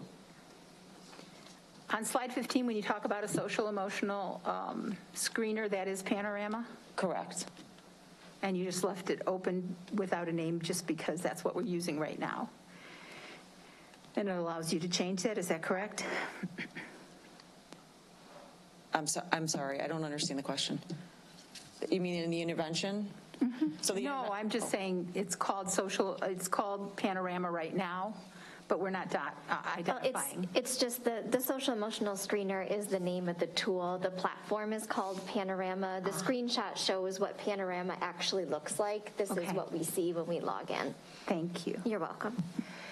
So under interventions 11, you talked a little bit about documentation. I think that's just going to be key because we hear from parents, that, or we as board members, when we're looking at discipline packets, are confused sometimes because we're told there's interventions, but we don't see that there's interventions. So I'm hoping that whatever platform you're using for interventions is not only readily accessible to everybody to go back, but also that it's easy to use for staff, because I'd rather they spend their time with students than with paperwork, which... I will say, just as an example, 2 clicks will start an intervention plan. It's really very user-friendly. I hear what you're Since saying. you have that slide up, when you talk about 1 to 3 sessions for school-wide and 4 to 6 for large group targeted, for example, you don't include the 1 to 3 and the 4 to 6, right? Those are 2 separate numbers. Correct. So, for example, if I disrupted the classroom and I continued to do that, I was at a level 3 or level 1, whatever I did at level 1, and I got a couple of sessions, and then I did something else and I violated the code of conduct at level 2, my intervention plan would be potentially different, but it would require 4 to 6 sessions. In addition. So, in addition to what because what happened before may not be the same as what the current behavior is, and so there may be a need for a student to be working on 2 separate social skills at one time in order to intervene. And again, I was busy looking at that when you were talking about the staff. I heard that you say staff and student battery will be treated the same and requires intervention beyond the nurse. And what level, is that at a 4? That's a level 4, correct. Okay. And although I also heard you say that even if, so if a student or a teacher, because we've had this happen where they've gone to the police and had the police have called the battery and we haven't. I think we had one maybe a week ago, didn't we? And so because the determination wasn't the level of harm, but it was what was done to the person. So we are going purely on the level of harm to the individual, physical harm. Correct. We're just ignoring the emotional harm to the victim. I'm going to call it a victim. Correct? Well, we didn't specifically address emotional harm. I don't know how we would measure that, but and the police have a separate set of standards in terms of charges than we would have. So somebody who might be charged by battery with the police will not be charged with battery by us. Could be. Because we've already seen that happen. So that's really not a change. And that is a level 3 for us, battery, that does not require medical attention beyond the scope of the school nurse. But it does require a specific individualized plan for that student that is meant to be intensive. So right now, I will say, in our current code, you get in trouble and you get some consequences and you come back to school. And you never have to face what you did. And with this, you have to work on yourself, which is part of the consequence, that we're just haven't gotten to that step as a district to work with students. And I love that, but what happens if you don't show up to work with yourself? Well, we have other, then other things kick in, right? So our normal processes of working with the parent, and there's within the guiding documents for the administrators, the parents should be a portion of this intervention. So I love that, but one of our biggest problems is parents not participating. It is. So what's next after that? Again, we're talking about the very small percentage of kids whose parents don't, right? So in the larger percent of students under MTSS, if you're in an intervention plan in level 2, you have to be informed as a parent that your child is in an intervention. At level 3, you have to be part of that plan and create that plan. So there's other factors that weigh in with this intervention process, so to speak, that is supported by other departments and other rules under Illinois school code. So it's in RTI and under Illinois schools. That's part of the intervention. I guess part of my question is we see parents not showing up when their kids are in trouble. They don't attend hearings, for example, or they don't come for an EIA, or they don't come for a reentry or whatever, and the student suffers because of that. That's the concern. So we can't make the parents. How do we work with the student to get past that block for them? And so I will say, in some of the feedback that I've gotten, parents lose trust in us. You know, their student is just removed and removed and removed, and they lose trust. And so that's sometimes why they don't show up. I think as we move along with this code of conduct and having closer relationships with our families will help encourage and foster those relationships that we need. And it's that continuity of care, right? So, a good intervention plan should go from the school to home, from the home to school. And so, we have to get better at some of the things that we do. And I'd like to say, in the last dozen years on this board, how many times I have fielded parents who have thrown up their hands and said, there's nothing I can do. It's yours to deal with. So I love the idea of that parent piece, but I love even more an adult piece, just somebody that, is there to mentor, to support, to guide, to whatever. And to Cameron's comments about our community, and trying to take different routes with parents as well then. So there may be a community group or person that they trust more than they trust us at this time, and that they're willing to work with them and us to collaborate on their student. And some, we do have alternative placements for some students that we just are unable to support and manage within our schools. And it's a very small percent of students. I just forgot my last question. Give me 1 second.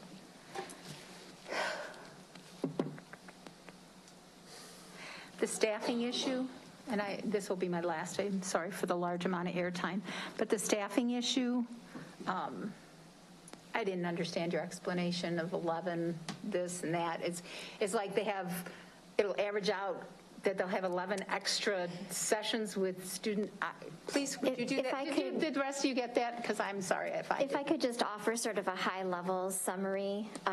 Essentially, the headline here is that we're using data to ensure that our schools are appropriately staffed. So our job as a collective team is to look not only at their behavior referral data, but also their SEL screener data and the entire staffing plan, and in partnership with Morgan and the schools team, ensure that our time is well managed for all of the available personnel.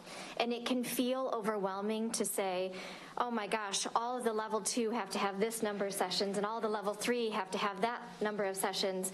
But when you step back and look at an entire year's worth of referrals and use the data to ask, what does that really look like in terms of minutes and hours in an average week?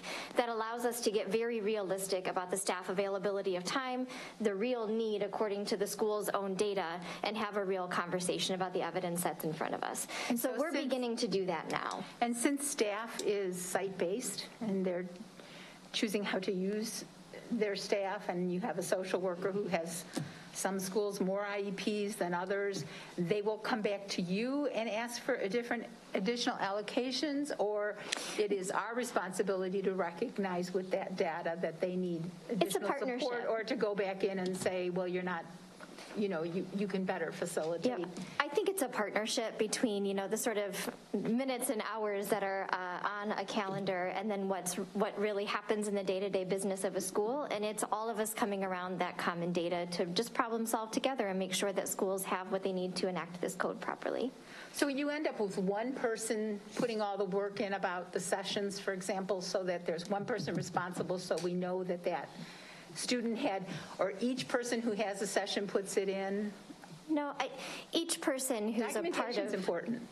I'm sorry, say that again? The documentation is important. It's critical, and every person knowing their lane in MTSS is also really critical, so that the principal can manage this, sort of complex team to deliver these interventions. And clarity and having panorama is critical for success here.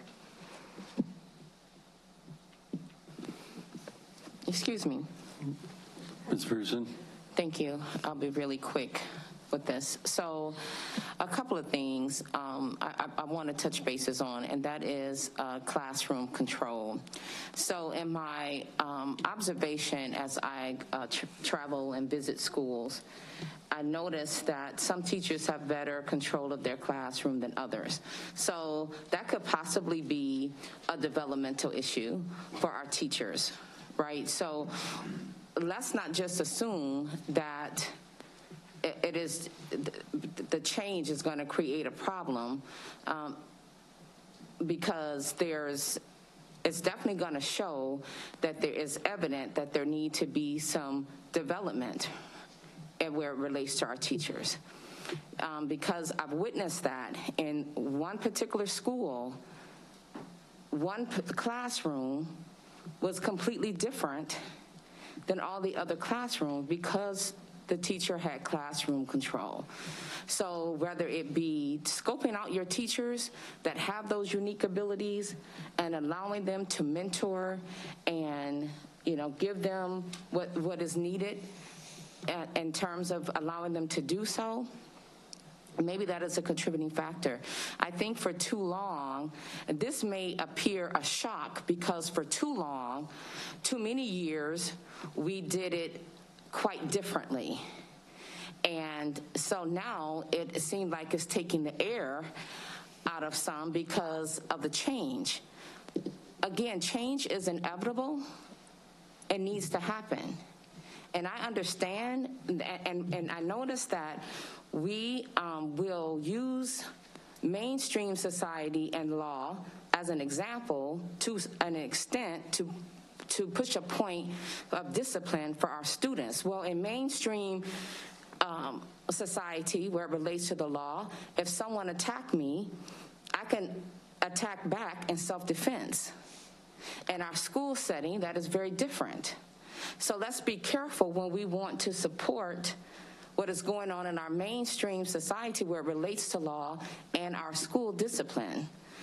Let's walk careful with that. And I think that this really represents the mission of our school with the change of our school student code of conduct. And there's been very valid points made on tonight, and I'm sure just as our school administrators have the autonomy, that we need to allow Ms. Lawrence and her team. She made it very clear at the beginning that she couldn't do this by herself. Did I understand you correctly? Yes. That it would take a team. So let's support the team and support this vision. Thank you. Ms. McCullough. And I'd like to say that I forgot to thank you because it was, the difference in the whole process and what you've come up with. And I absolutely fully, and I've told you this, I support, the change and the direction that we're moving. It's the little details that we need to look at. And so big concept, direction, interventions, all those things, but making sure that we have that data so that we get the help where we need it in the schools.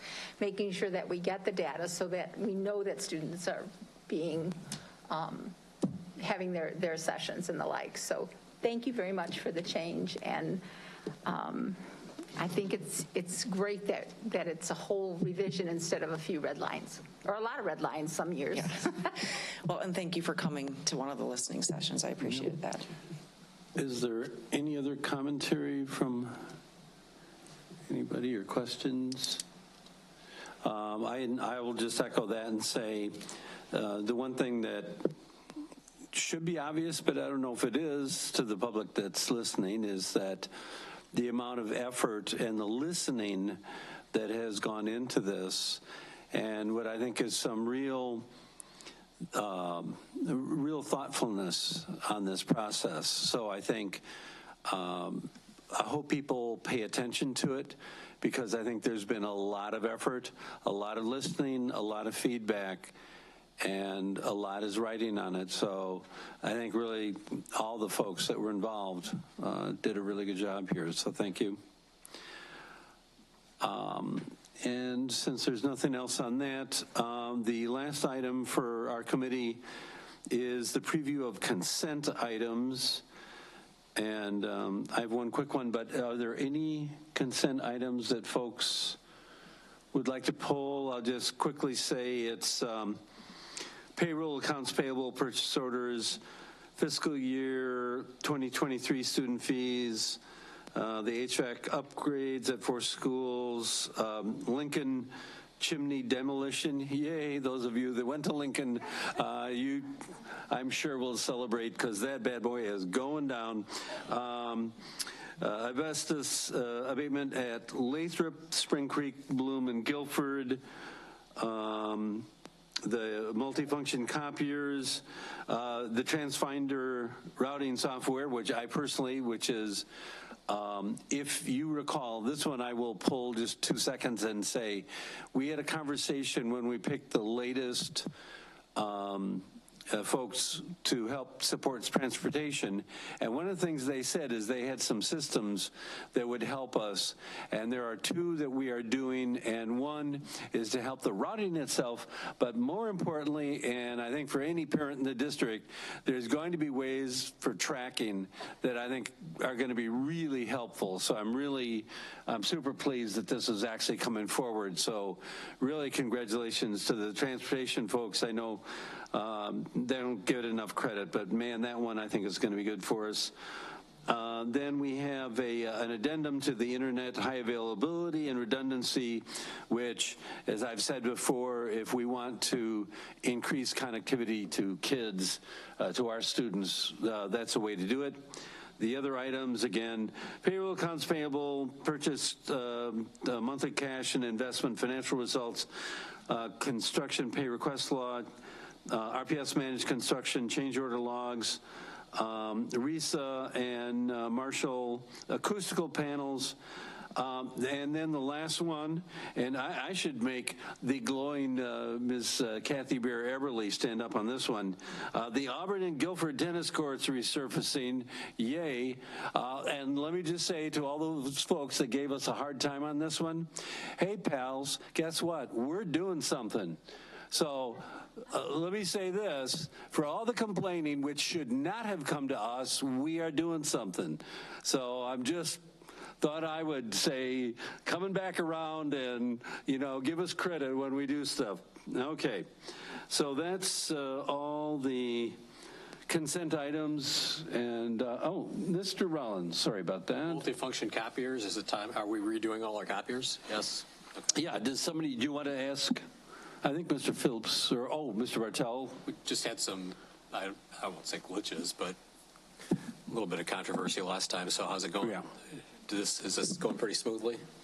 We've had these copiers for just about 6 years now, and they're pretty much at the end of their life cycle. So about 3 months ago, we did a survey, first of all, with all of our principals and buildings and departments to get some feedback on service as well as the copiers themselves, and we incorporate that into the bid specifications for this round. And as once we talk about the bid, we had quite a few different responses on that, and it's actually looking pretty good from what we've seen. We actually did some site surveys on the different units and models that were out there as well. Any other items anyone has that they want to do? Okay, then that is it for performance and monitoring. Thank you. Oh, I'm sorry. I should say that at the next meeting, Mr. Gallagher and Ms. French will present the academic return on investment mid-year review for the freshman academy model, and they will be joined by representatives of the 4 high schools. And I will just say I've seen a preview of that, and again, I never thought past the age of 10 I would say this, but yay. Seriously, really looking forward to that one. Thank you, Mr. Connor. And I am glad we're having it at the next meeting when we have time to commit to that, because it was good to hear everybody's comments on the code of conduct. And thank you again, Ms. Lawrence. All right, the next portion of the meeting is the Planning and Development Committee. Mr. Rollins, you're the chair. I'm going to cede the floor to you. Thank you. The first item is the administration building second floor renovation. I will now turn the meeting over to Mr. Michael Phillips, Chief Operations Officer, to present the second floor renovations.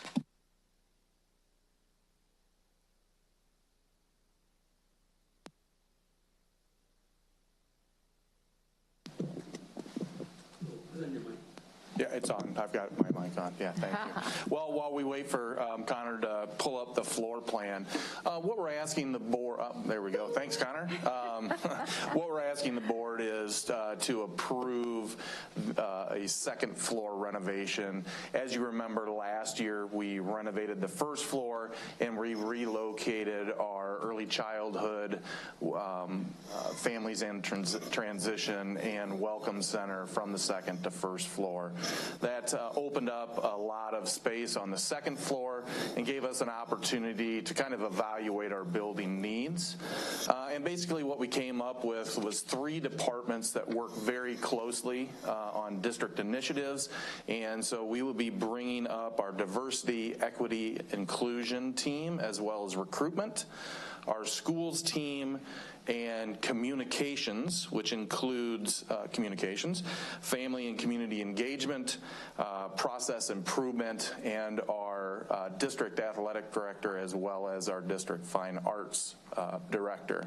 We will also be using a portion of the space to create 2 meeting spaces that can be opened up into 1 large space. As we are renovating the basement for our transitions program, that had been used in the past for some training here in the building, as well as bringing teachers and principals in for professional development. That will give us the opportunity to do this now on the second floor. We'll also have the ability to use this space for our committee of the wholes going forward if we so choose. As I said, we're going to be asking for the board to approve this. The total construction cost that we're estimating is $1.2 million. A&E, approximately $70,000. Inspections, $10,000. We'd be holding a contingency of $80,000. And then we have $300,000 with furniture, fixtures, and equipment. So that includes office furniture for the 23 offices, as well as any cubicles that we would need. The furniture that we've purchased, the nesting furniture and chairs that we unfortunately haven't used yet, but will be at our board retreat, we'll be moving downstairs, but we will also have to purchase some additional furniture so we outfit both of those meeting spaces. So as I said, that would be $300,000 along with some audio visual for total cost of $1.6 million. So I'll take any questions. Oh, sorry, Mrs. McCulloch. So the committee of the whole is obviously a public meeting, and you're saying that there's room for the board, the administration, and the public, and part of the audiovisual would be the capacity, because this is now on a different floor, to still stream the... Correct. Our control center would remain on the 3rd floor, but we would just be taking some cabling down from the 3rd to the 2nd to be able to run cameras and audio visual. And the thought for using that for a board meeting when we have a boardroom is what? Well, this does give us the opportunity to rearrange and come together and maybe be more collaborative, where we're sitting together around maybe a horseshoe or square for better discussion potentially, or just easier discussion with different items. Thank you.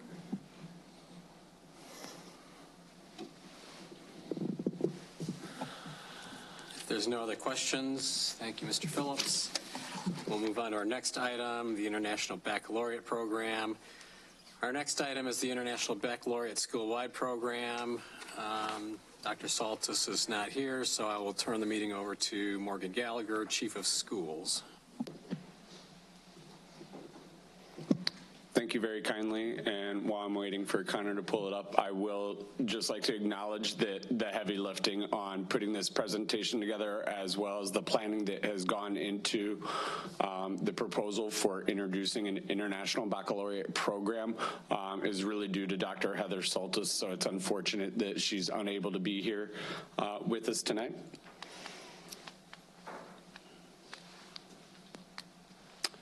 Sorry, I have to turn the clicker on again.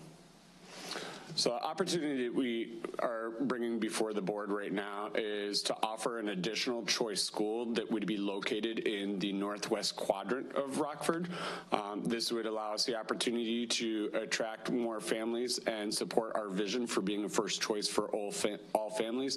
We really want to get to a point where we have schools across the district that all are the green and blue schools, and within the northwest quadrant currently we do not have a school that would have a scorecard calculation that would land it in a blue or green category. International Baccalaureate, what is it and why?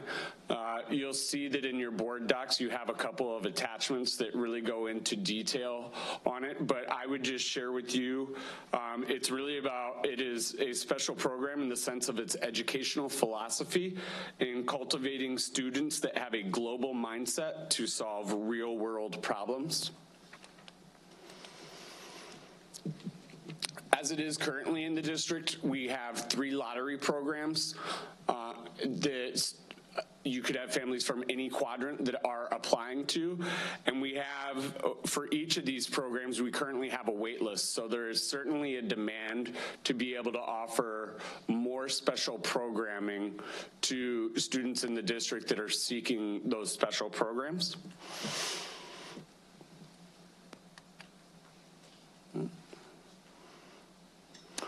So as it will be, when we are to open this up, this would be for school year 24.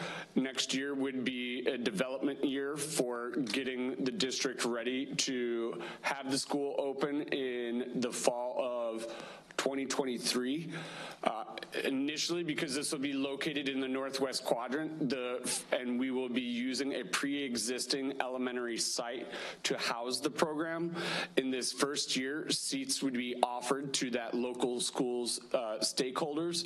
Then it would be followed by, once those seats have all been once all of those students at the local school have been given the opportunity to take a seat in the IB program, the next preference would be for any students that lived in the northwest quadrant, and then finally any remaining seats would be made available to students and families that lived outside the northwest quadrant. Just quickly to give you a sense of IB programs, again, it's international in the name, right? So this is an internationally recognized special program that offers a bonus of external validation of the program that's being offered to the students. So you can just see here a distribution of where IB programming is located globally. And you can see that IB, it consists of what our ask for is the PYP, that is the primary years program, MYP is the middle years program, and the CP is what is known more, that's like akin to how we do academies. It is the career program that puts students more on that path. And as we would roll out this initial stage, an elementary school in the Northwest quadrant that would be a primary years program. What we would seek to do is we're measuring our return on investment and making sure that we are in close partnership with our external validators for IB programming globally, is that as we see that return on investment, we would grow the IB programming within the special programs department to where we could have 2 to 3 primary year program elementary IB schools that would feed into a middle year program that would be housed in a middle school and that could then feed into a high school as well, so that we have a vertical continuum offering within IB to students that would go kindergarten through 12th grade.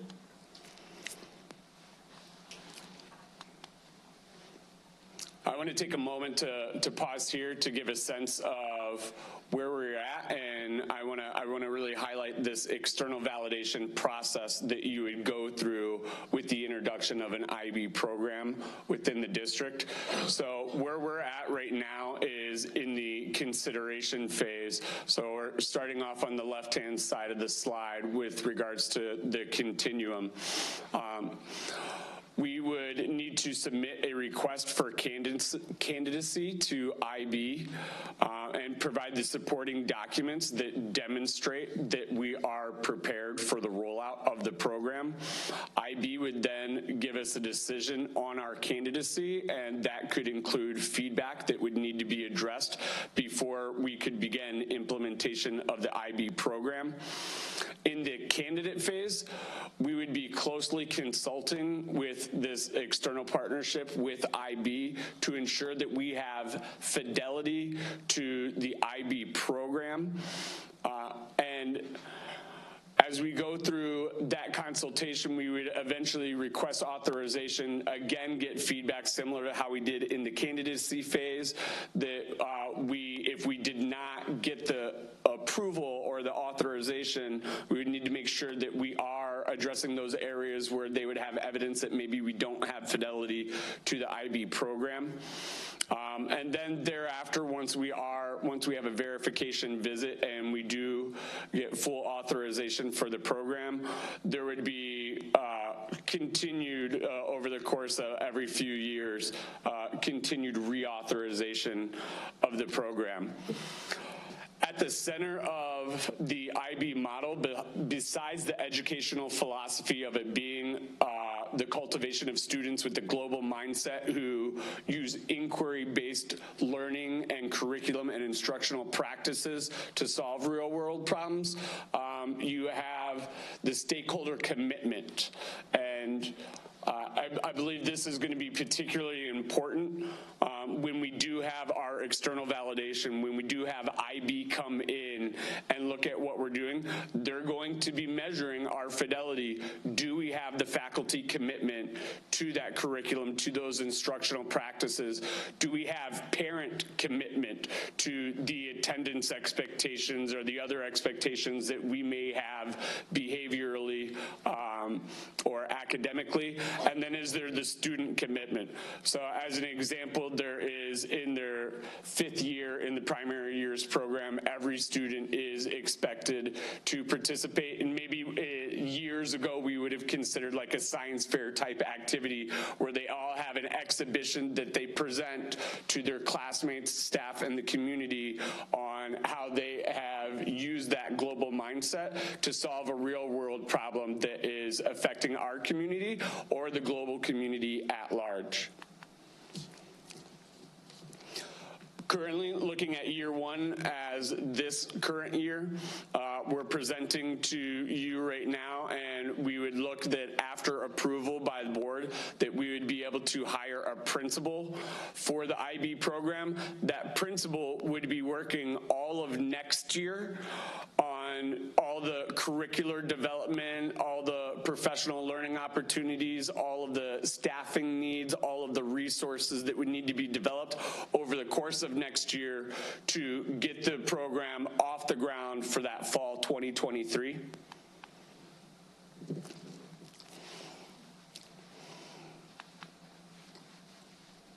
And so then as we continue on, and I've already addressed this, year 4+, we would like to see if this program is successful, we're getting the return on investment, we're having fidelity to the expectations from that external validation, that we could grow this into 2 or 3 feeder elementary schools that could then go to a middle school and subsequently to a high school. I will not belabor all of the details of the budget request across the fiscal years, knowing that you have had the chance to preview this, but as you can see with this request, within fiscal year 23, that would be the larger amount of funding that we would need to get the program off the ground and running, but thereafter, it's a more nominal cost for the special program. So certainly, pending your approval of this item this month, would be coming back in the fall to provide an update to the Committee of the Whole, and also providing an annual update to Cabinet and Board, as well as monthly updates that would come to myself and Dr. Jarrett. And again, just getting back to the map that we frequently frame our systems-wide framework around, and how we're trying to interrupt the predictability of student outcomes by zip code. When you look at the Northwest Quadrant right now, you're not seeing any of those schools that are performing at a higher level in the green or the blue. This IB would offer that opportunity. And here you can see too, just a breakdown according to the Illinois State Board of Education, the 3 elementary schools that we do currently have in the Northwest Quadrant and their performance according to those summative designations. And eventually trying to get here through the proliferation of special programs like this, as well as our implementation at all of our neighborhood schools of the systems-wide framework, and having fidelity to the standards of practice within our neighborhood schools to really accelerate those student outcomes. So with that, I'd be happy to take any questions you may have. Mrs. McCulloch. Can you name some of those schools? You said there's schools in the surrounding area that have IB programs. Where else in our region do we have this in the primary school? Yeah, certainly. Give me 1 second. I can tell you within Illinois currently, there's 15 primary year programs, 57 middle year programs, and 38 of the IB or high school level programs. I know. Certainly within the suburbs surrounding Chicago and within Chicago Public Schools itself, the closest district would be Freeport. Okay. I just wasn't familiar with who else might have had it. That wasn't, sure. There's no trick question there. So I saw that there's money in there for teacher preparation. The teachers just go to one training in a summer and they're ready to go. Is that? No, this certainly would not just be through one training. I can investigate for you what that training would look like and what the time commitment would be, and I'd be happy to share that back with you before you would vote on this. Well, and my question really is just a timeline over the next year. The principal, you said in the spring, would be announced. They'd be putting things together. They'd be hiring their staff. But the only training I saw in there was that summer one. So the principal would be announced this spring. Right. Then we'd have the whole year and the following year to accumulate a staff and train a staff. So we'd have basically a 12-month period to do that, although the majority of the staff would probably be added in the late fall, winter, early spring. We would get ahead of hiring the staff because we would want to maximize the training time, to your point, Mrs. McCulloch. Which then leads to my question of the teachers that are already at that school, wherever it may be, would have the option of, do they have the first option of going to the training and being an IB teacher, or is everybody looked at equally who applies for that from the certified staff? they would all be looked at equally. Anybody that was an existing staff member or certified staff member at whichever existing site it is would have the opportunity to apply for. So equally meant to me the district-wide. You're saying within the. I would say in and outside of the district, Mrs. McCulloch. This is going to be a wide open new faculty opportunity. However, to be clear, whatever school is selected, that faculty will be prioritized for transfer rights like we have done when we close schools in the past. We will make sure that they are in the front of the line for transfer, because this is happening to through no fault of the existing faculty. Yeah, that wasn't even my question. But this is a wide open process, and I would direct everyone back to the slide 11, that Venn diagram. There's a faculty commitment that is going to be required here to master the training. There will be parent and student commitments required as well to ensure that we are rigidly adhering. And this is really what all of our special programs aspire to do. Well, and then my last question then goes to the REA contract and those teachers that we do hire. Will everything fall within that contract, or will we need MOUs? I mean, there would likely need to be an MOU. Day, for example, do they have the same length of school day that we have? And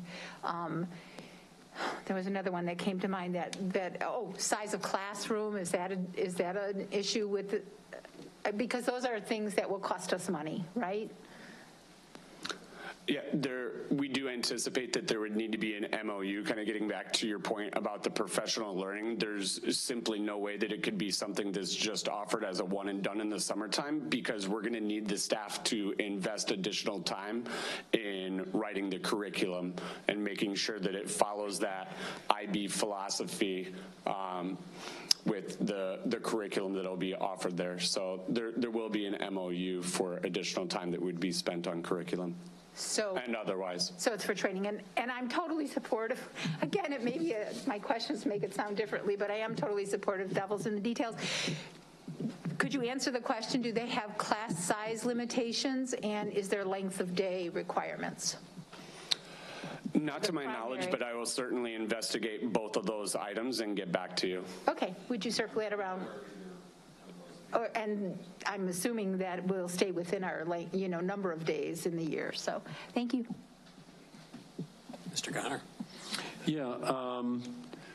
What would be the timeline for choosing a site, and would it relate to any other considerations such as the next long-range facilities plan, those kinds of things? Mr. Connor, we're going to be waiting until probably mid to late summer, if not the beginning of the school year, so as to ensure we have a stable faculty to start the school year wherever we start. But we plan to serve the students of the Northwest Quadrant with the same number of schools, so we believe that this should not disrupt that. So what I'm hearing is that we will, right now, the intention is to reuse, for lack of a better term, an existing school. I guess one of the questions that I'd wonder out of this is, are there any specific requirements for those schools physically, how it's laid out? I mean, if you look at the new schools, there was a different kind of layout. And I thought I remembered something on the IB side, but I couldn't remember. That's why I'm asking on this.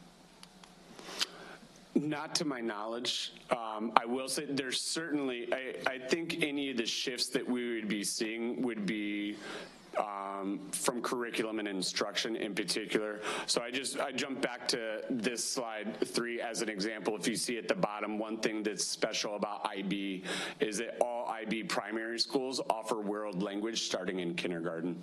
So there are certainly shifts like that take place, but they're more curricular or instructional in nature, not necessarily physical space. Okay, so if I understand correctly, there's no techniques, for lack of a better term, on the education side that the IB would require that would drive changes to a physical building. Again, not to my knowledge. I have visited a couple of IB schools from my former tenure in Chicago public schools, and those were all all housed in what would be considered like traditional high school setting for that IB program. But I could certainly look into if there would need to be any adjustments. I was just curious. I'm not pressing for anything. I'm just from the planning. The only reason I'm saying anything at all, by the way, is that if we are doing a facilities plan, clearly this would be something that you'd want to put in there if there was something that was targeted. Absolutely. Yeah. Well, sort of along those lines, I'll remind you that we have a charter that's got an IB designation, and there's housed in a very old former school that we got rid of. So I doubt if they spent a lot of money on the facility when they got their IB designation. But that also relates to my other comment. I'm supportive of this too, and I'd like to see I'd like to see all of our schools go to blue or green, but I'd certainly like to see at least one on the northwest side. And we've had this conversation. If you simply slap a label on a school, it doesn't turn it into a blue or green school.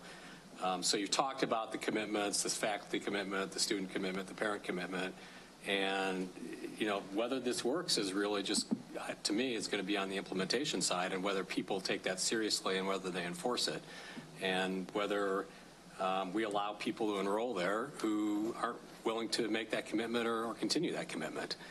All of our special programs are supposed to have these commitments and are supposed to have exit policies, but I've never really gotten the sense that they've been enforced. And we have a history in this district of creating magnet schools that aren't really, to be honest, magnet schools. So I would like to see this done, but I would like to see it done correctly. And I hope that we do that. If we're going to accomplish what we say we want to accomplish, we're going to have to. I did have one specific question on the cost. Transportation and facilities seems to say not applicable. I would think there would be a transportation cost to this because we're going to be busing more kids around, kids who are in the whatever zone it is, the residential area for the school it's chosen, who choose not to go to that school will have to be bused to a different school, and kids who are outside that residential zone will have to be bused farther. So has anybody, I think it's actually on slide 17, has anybody even put a pen to paper on that, or pencil to paper? I know Dr. Solstice has been in conversation with Mike's Life. I will reach out to Mike and see what planning they've done and provide information prior to Tuesday. Okay, thanks. Are there any other questions about that item? Oh, Mr. Siegel. I may have missed this, but I just missed it. How many strands are we looking at for the IB program?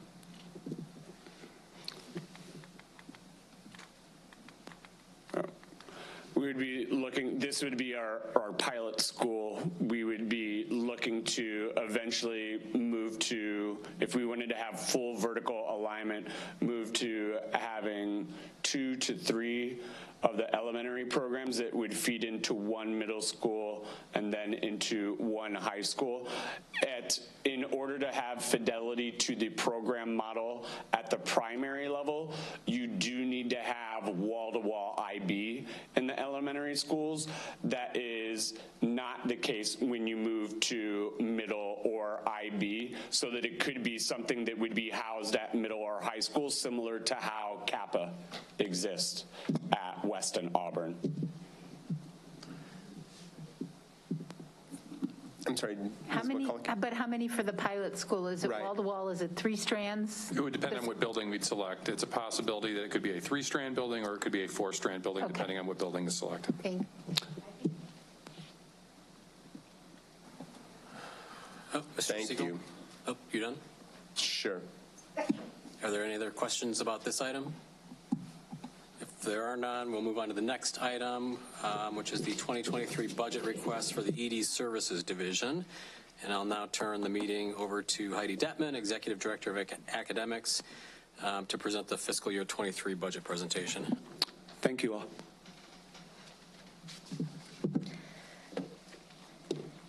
Good evening. I will try to move rather quickly through my budget presentation. Please feel free to interject and ask me to slow down if needed. I'm happy to present the Ed Services Division budget requests for FY23 to you tonight. As a reminder, we live in the strategic plan under goals 1 and 3, strategies 1, 2, 4, and 5. That's not a 24, that's missing a comma. Assessing the situation, who are we and what do we do? I lead this rather multifaceted division, and I'm very proud to do so. So I know it's been a long evening, but thank you for just a little bit of attention on the people in my division and the work that we do. And thank you for funding us over the last several years to do this good work. So I lead the division. My assistant, Cindy Marsh, is the glue that holds us together. And we have Dr. Misael Nascimento, who leads our Executive Director of Bilingual Services, our Executive Director of College and Career Readiness, Bridget French, Executive Director of Curriculum, Ben Epperson, Executive Director of Early Childhood, Kim Nelson, Executive Director of Improvement and Innovation, Dr. Travis Wolf, and Executive Director of Student Services, Jen Lawrence. I will not read the rest of the org charts, but I will just leave them up for a moment. This is the org chart for our bilingual department, which has grown significantly over the last few years as the number of ELs have grown in our district as well. College and career readiness, you'll note that we took on a work-based learning coordinator, Jessica Hayes. This was institutionalizing the scale-up work from Alignment Rockford and CCR. Our curriculum department with content experts over each area, plus our MTSS team, Amy Gannon and Mickey Ryle. Early childhood has multiple slides. We have not just our early childhood programming, but we also have our, I left my glasses at the desk.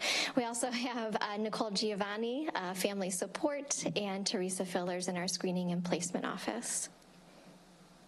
Improvement and innovation, Dr. Wolf and his team, which includes our charters and all the private and parochial schools as well. Student services, are you getting my glasses? That is so kind. Thank you.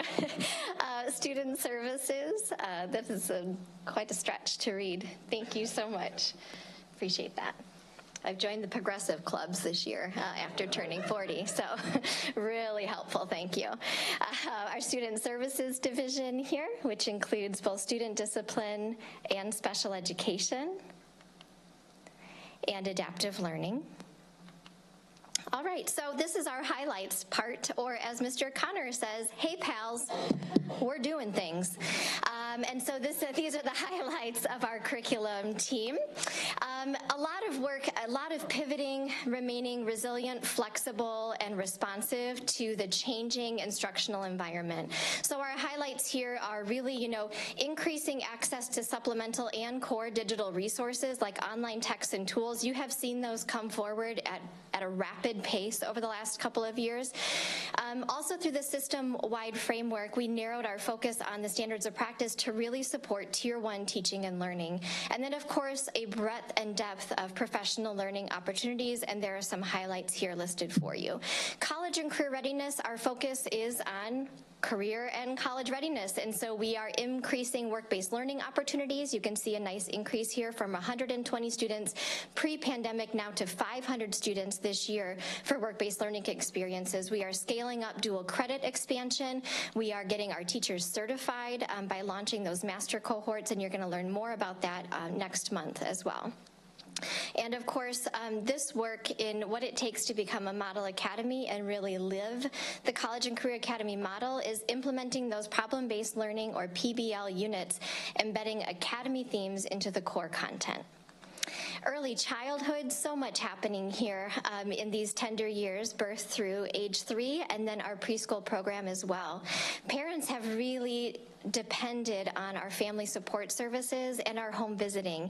And this tenacious team continued their work even in a remote environment.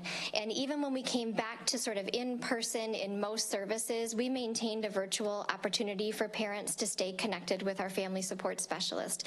And it has made a lot of really critical connections to make sure that we are with families, sometimes prenatally, all the way through getting them enrolled in our programs at age 3.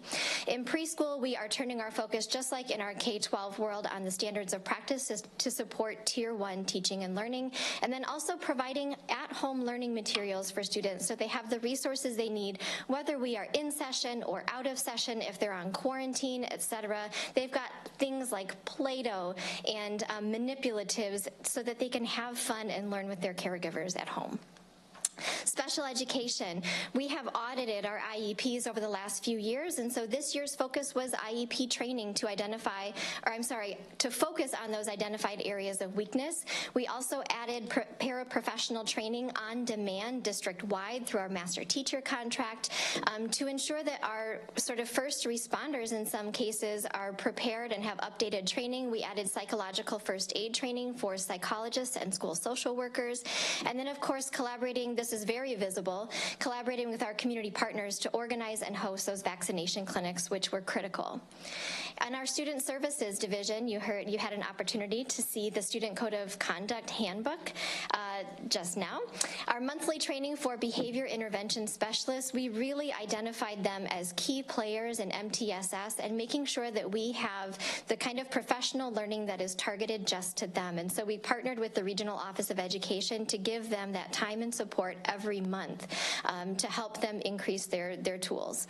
We also created a digital tracking tool to help administrators with the discipline packet completion. This is going to get easier and easier as we continue to improve. Process improvement is coming to support packet completion as well, moving into the next year. And then, of course, aligning those support positions with the MTSS framework. In bilingual, I am so excited. We offered the seal of biliteracy, and we had about 120 students participate, but 27 of them they passed the exam, and so they will have the seal of biliteracy on their diploma, and that is something to be incredibly proud of. Whether we taught the language in school or not, they passed an exam in their native language, and that's something they can take with them into their post-secondary lives and have 12 credit hours applied to their degrees. It's fantastic. And 24 more students who need to retake just a portion, and so we're hopeful that we can double our number here. In K2 Spanish TBE, just like we did in EC and K12, we put the focus on Tier 1 instruction and put the focus on benchmark, which is foundational literacy in Spanish. Also for our Arabic classrooms, making sure that an assessment is in place to monitor their progress as well. And then this summer, we're offering something new, a TBE, which is our bilingual reading summer school. It'll be offered to help recover from COVID-19 loss, and this is both for Arabic and Spanish-speaking students. In our innovation and improvement department, of course, we are maintaining our support for all assessments for learning, and they're listed there. They are many. And then also supplemental programming. We have over $200 million right now in OPID grants that this team is managing, and that is an awful lot. The work has increased significantly, and of course, we all understand that you don't just get the dollars, you also have to report on progress. And so there's a mighty team devoted to that work. We also served 3,551 students in Summer 21 programs, which is pretty amazing. Our 21st Century After School programs expanded into 20 sites. You're going to see a slight increase in that budget here in just a little bit. And then, of course, through Title II, supporting our talent development. And also our charter renewal framework and accountability system. So our solution.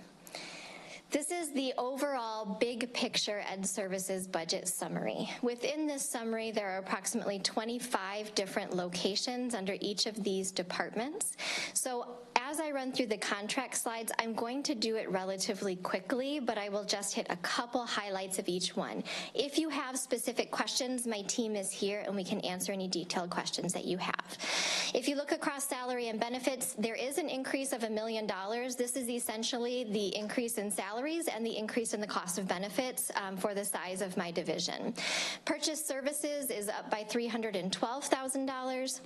And you'll see that broken down by department in their contracts. Supplies is actually decreasing by $665,000. That is mostly due to a change in strategy and the way that we budget for our bilingual supplies.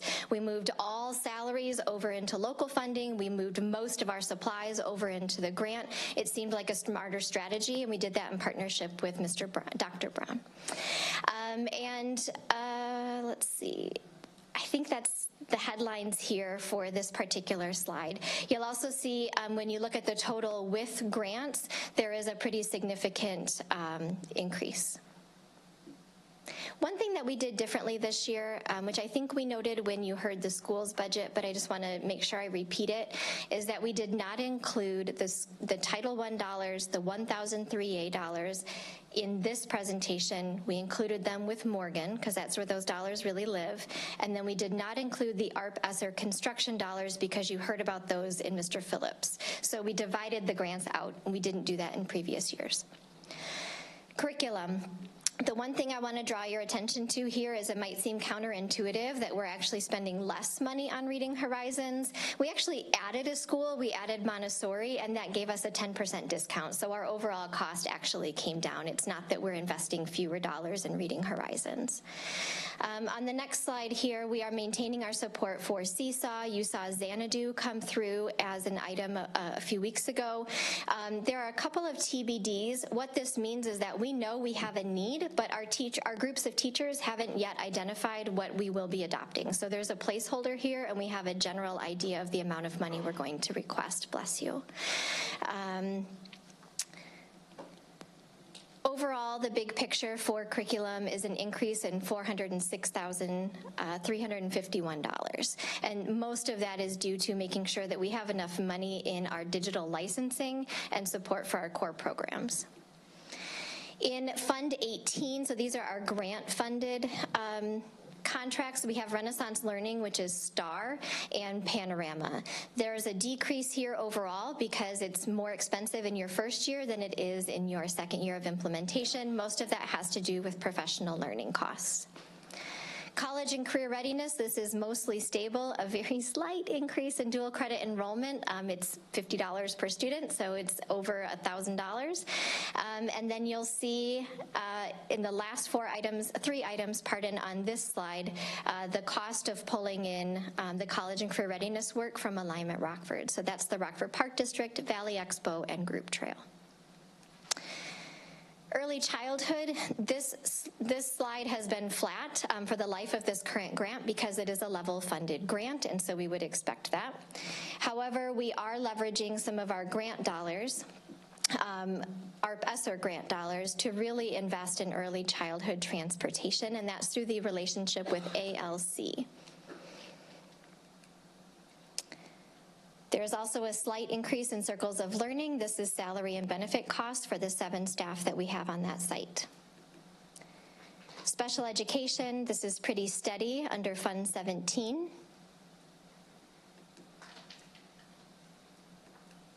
Fund 18, there's a decrease in STAR Autism. You might recall 2 years ago, we did quite a push to support our teachers in implementing the curriculum, and that was a heavy push in professional learning. We can now pull that back. We have saturated with professional learning, and so we can decrease that pretty substantially. SSAL, a corresponding slide from Morgan's presentation to mine is decreasing our ombudsman seats by 100 so that we can increase our ROP, Roosevelt Opportunity Program, seats and allocation of dollars. So I wanted to show that increase in Morgan's slide is a decrease on mine. And then maintaining our work with the Transition Advocate through YSN, or Youth Services Network, I believe. Our bilingual department, just some slight increases. The cost of the Olivet program, most substantially. And then professional learning to support Benchmark, which again is our foundational literacy program for Spanish. Improvement in innovation, a decrease mostly in the College Board. This has to do with the market versus the contract rate for the assessment. With sort of numbers of enrollment going up and down over the last couple of years, we went with the market rate, and now that we have steadier, more reliable enrollment numbers, we're going back to contract rate, which saves us money overall. Fund 18, the big increases here are because we added 21st century sites, and so that's a higher cost than for our partnerships, the biggest one being Rockford Park District, and then Burpee has kind of pulled back a bit on their partnership. Charter authorizing unit, increase of 16,100 to add an additional renewal this coming year. Library services is pretty steady. We did an audit a couple of years ago to remove any duplicated services, and so these are those that we remain committed to. And then finally, new requests. The request here is from our health services department to add a health services specialist that would work 12 months. As you know, we have several students who don't have their required physicals or vaccinations and are therefore excluded in the first few days and weeks of school. We want someone dedicated to this who can work all through the summer. So what do you get for a return on investment? A lot. Dynamic and coordinated services to schools and an aligned educational infrastructure to make sure that we are truly serving all students. And by adding the student services in with us on Ed Services Division, that's everything from the Student Code of Conduct to the corresponding MTSS and interventions and the aligned core curriculum. I'll take any questions that you have. Ms. Pearson? Thank you. Did Berkeley give a reason why they decreased? I believe it's been just due to the pandemic overall and having enough staff to serve as many programs as we have. Dr. Wolf? That is correct, ma'am. That is correct. Thank you. Thank you. Mrs. McCulloch? On slide 18, you talked about para-training, and I saw in the budget there was a master teacher para-certificate for 18K. Can you just, I mean, we're always short paras, so can you just talk about what the para-training is? Are we already doing it? Are we adding to it? What are we doing? We are doing it, and they are on-demand modules. Ms. Lawrence, did you want to add anything? Or So they're on-demand modules for our paras to get trained in other areas, not for us to train people to be paras. Correct. It's professional learning specific to our paraprofessionals. Darn, I thought we were growing our own in that area, perhaps. So, and slide 29, there is the Running Start program. What are we changing the number? How many students are we? It's still a cohort through a lottery system of 20 students every year, 40 total. Is that correct? Yeah. Thank you. This is fun. And have we had any conversation about increasing that? Because I hear from people who lose the lottery. Yeah. And so then it becomes, there is a little bit, and some people get mad at me at this, but a little bit of an equity concern, because if you lose the lottery and you can still afford to send your kid, you do. But if you lose the lottery and you can't afford to send your child, they just lose. So have we looked at increasing?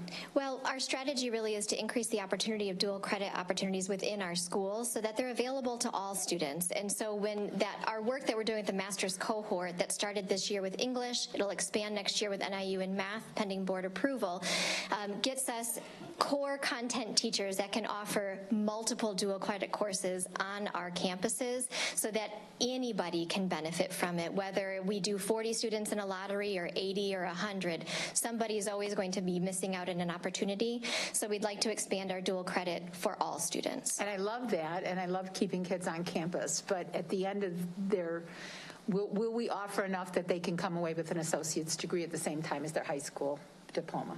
Because that's the core of the Running Start, right? They have both. That is the core of the Running Start, yeah. So we won't be able to do that. And not fully for every student, but we will be able to offer expanded dual credit opportunities for anybody who wants them.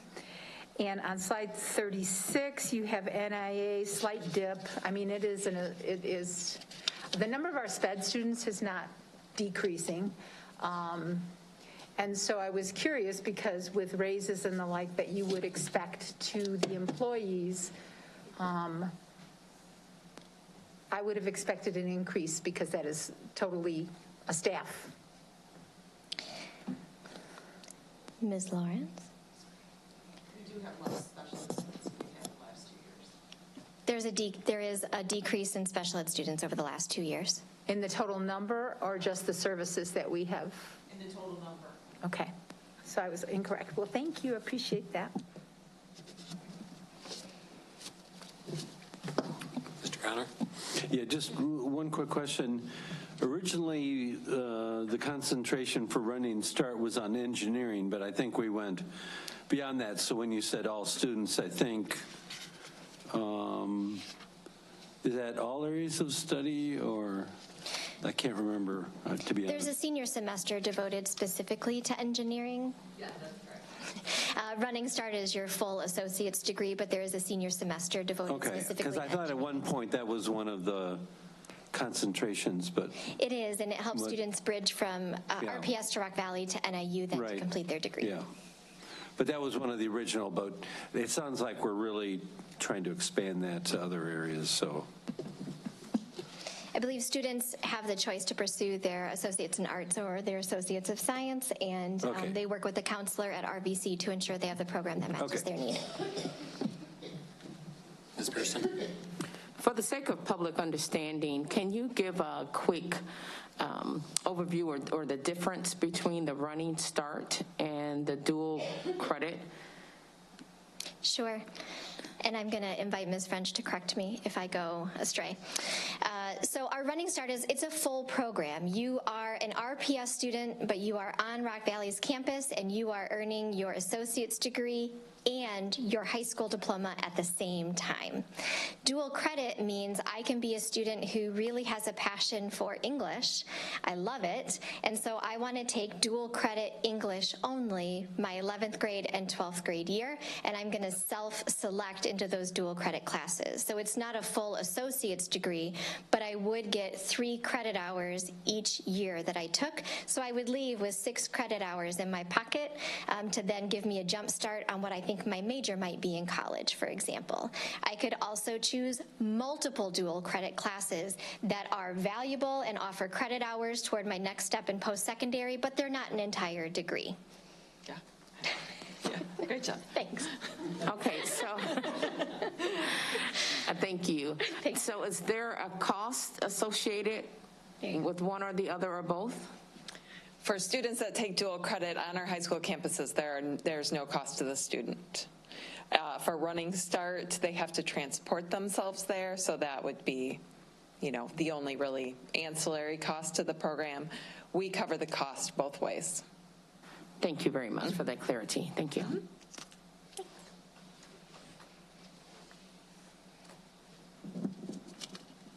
Just had a quick question about Alignment Rockford. So we're pulling in about $47,000 of costs that they've been paying for, but my understanding is we haven't reduced our contribution to Alignment Rockford. And maybe this isn't the right time to be talking about this, but where's Alignment Rockford heading, and are we really getting any value out of that these days?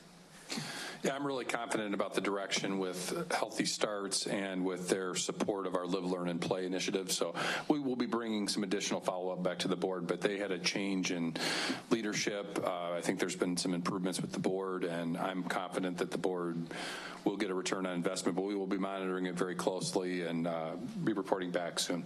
Okay. Any other questions? Do we know why College Board is less expensive?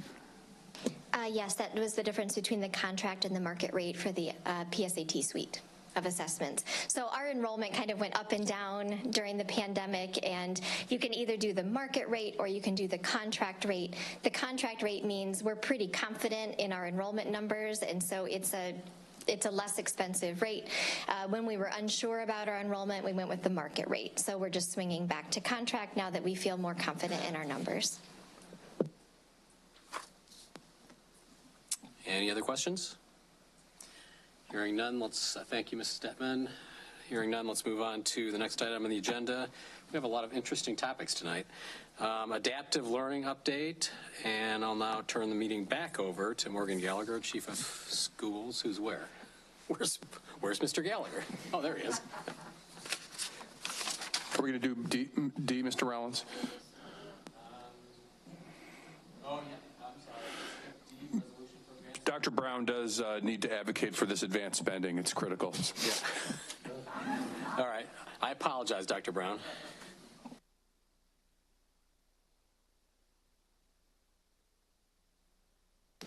I was hoping I was going to get a pass. Okay, well, you heard the last budget presentation tonight, so finally we're at the end of all the ones that have been coming before you. And so what we have now tonight as attachments to your packet are really just kind of a review for FY23, the operating funds revenue and expenditure assumptions. Those have not changed since fall when you first looked at them, so those have remained consistent the entire time. We are expecting to have some EAV increases, over the next couple of years as property values continue to bounce back and as house sales just continue to accelerate at even higher and higher levels. We are expecting corporate personal property replacement taxes to come in a bit higher than they did last year. Right now, they're actually ahead of even where we thought they were going to be and could end up the year even better than what we're projecting now. We will be making revisions to the budget based on that information. We expect evidence-based funding to come in at the $166 million, the base funding minimum, which is all the base funding minimum plus the tier increases that we've gotten in the previous years. And then we do expect another $11 million to come in on tiered funding for this year. And then right now we're just estimating grants to be stable on the federal side because we really don't know what they're going to do there. So other revenue could be up slightly. Right now we're just projecting that it's going to mirror the current year. And so those are the revenue assumptions. Salaries, again, are primarily driven by the collective bargaining agreements. We do have two contracts that are up this year, the EOPA contract and the RBAM contract, and we'll be working on negotiations of those over the next couple of months. One big highlight to note, and that's what's really impacting the numbers here, are our claims experience on the health insurance continued to accelerate. We did have to make another adjustment to that since the last time that we reviewed the Fund 11 expenditures. We did have to increase the expected cost by another $3.2 million for next year. Our costs are running right now about 24% ahead of where they were running last year just for the health insurance costs. So we're seeing a pretty significant increase on that. I think a lot of that is due to coming out of the pandemic. People are actually going back to the doctor now, and so we're seeing maybe a lot of increased costs from deferred care, and we expect that to probably continue over the next couple of years. So those are some of the biggest options there. Right now, we're projecting for purchase services and supplies to remain steady or up about 3%. We may need to make some significant revisions to that in a couple of line items. Fuel costs and transportation budget would be one of them. As you can see that the numbers are accelerating, pretty high right now. And so those would be one area where you may see a little bit of an increase. So when you look at the draft budget summary that was included there, you'll see for the operating funds, it's showing about a $5.7 million deficit right now for the operating funds. We'll continue to work on that over the next couple of months. And we will deliver a balanced budget when we get ready to approve it in September. But that's kind of the first cut of where we're at when we put everything together in there. That does include all the contracts that you see attached there as the budget attachment, Schedule A. So those are all included in there.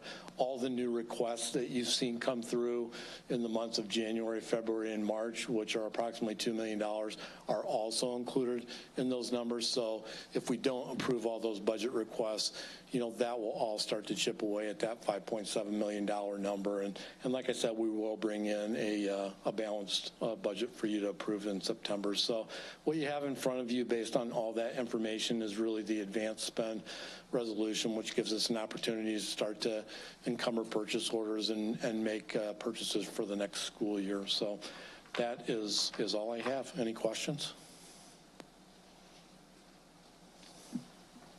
I have a quick question. Okay. When you spoke about the two contracts that are going to be ending here soon, those two acronyms, can you clarify what those are, EOPA and RBMA? Sure. The EOPA is our office professional group, and the RBAM is our building maintenance staff. Thank you. So the actual action item that's being brought to us is this resolution to approve advanced spending. So just as a reminder to everybody, we used to approve the budget before the budget went into effect. Our fiscal year starts on July 1st, and we were usually approving the final budget in June. We've changed that on the recommendation of the last CFO so that we're not actually approving the budget until the fall.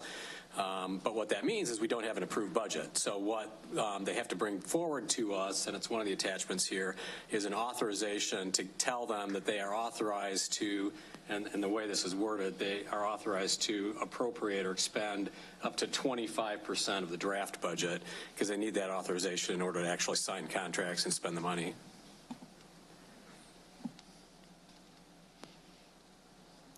Okay, thank you. All right, Mr. Gallagher, and I apologize. It's your turn now. No worries, and I apologize in turn. I will actually be having Ms. Tammy Shipper in her capacity as the executive principal over adaptive learning. She is closest to the work and will be presenting. Additionally, I do want to note that the presentation that we will have, that we are presenting here may be different. It is different than the attachment that was initially attached to board docs. Reason being is that with regards to our ombudsman ILC contract, we had a meeting with them 2 weeks ago in which we requested an amendment to the contract for next year, and we just got that back late last week. Hence, some of the numbers that we'll have on the screen tonight for that projected contract that will come before you sooner than later for approval would be different than the numbers that we actually had on the deck. So again, apologies for that, but it was just the timeliness of the turnaround and getting this amendment from them. Good evening. All right. All right, so I just want to start off by saying that we're working with some of the most disadvantaged students, and we truly want an inclusive, adaptive, and individualized program for those students. We have 5 locations for adaptive learning. We have JDC, Rosecrans, ILC Summit, and Roosevelt. And one thing that we noticed is that we identified the problem of tracking our students, because they could be at any of these locations. So what's happening to those students? So we recognized that last year, and one of the things that we did going into this year is I created an adaptive learning tracker to help us identify where the students were and how they were progressing. So, for example, at JDC, we are currently working on revising a new attendance monitoring system so that our schools, our zone schools, will have an updated account of the students when they're in attendance, and then when they are out of JDC, so that we can get them back into our home schools. I currently am working to get grant-funded Chromebooks so that those students are able to continue with their classwork using Google Classroom or whatever platform that's being used. At Rosecrans this year, we started a new attendance and academic monitoring system. We're going to continue to refine that, because one of the things we want is consistency across all of our programs. And one thing I want to say is that by using a consistent monitoring system, our counselors are able to see where the students are academically.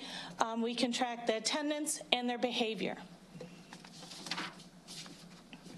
So at ILC, for this year, we had 240 seats for $1.1 million. Oops. And that's 60 seats per high school. Now, these students are working online. They're in person, they're working online with an instructor in their classrooms. Now, that instructor may or may not be of the content that they're currently working on. They earned 1,009 credits last year. That's a 4.1 credits per student at a cost of $1,189 per credit. Attendance at ILC is 69%. They had 14 graduates this last year, and 55% of the referrals are African American students. Now, I wanted to add that in school year 20, they had 23 graduates, and they had an average, over the last 9 years, they had an average of 1,320 credits, or 5.5 credits per seat. At Summit this year, they have been experiencing some restructuring with their program. Seats have been limited. Students, again, are working online in a classroom, and they may or may not be with the content teacher that the students are learning. Currently, we have 46 seats in the Regional Safe Schools program and 25 seats in the Alternative Learning Opportunity program, and that's similar to the ILC. So here are some concerns with ILC and Summit. Again, we go back to the poor monitoring systems for attendance, academic performance, social-emotional needs, which again we started addressing this year with the Adaptive Learning Tracker. It's the lack of communication with zone schools and RPS, a lack of student belonging. They're RPS students. They have no transitional supports back to the zone schools, and there's low program incentives for student outcomes. I want to move on to Roosevelt. At Roosevelt, we have 5 areas. We have the high school credit recovery. We have the early childhood and those for the age 4 and 5 students that's open to community. We have a daycare, and the daycare is for the children of our students so that they can attend school. We have the Roosevelt Opportunities Program, which I'm going to get a little bit more in detail in a few slides. And then we have our Adult Education Program, and that's GED. And I want to say that we have about 40% African American referrals at this point. So an update for Roosevelt, as you can see, we took a dip last year with the pandemic for attendance, but otherwise you can see that attendance is on an upward trajectory, whereas referrals is on a downward. So we are working really well with our MTSS so that we can make sure our students are in class and continue learning.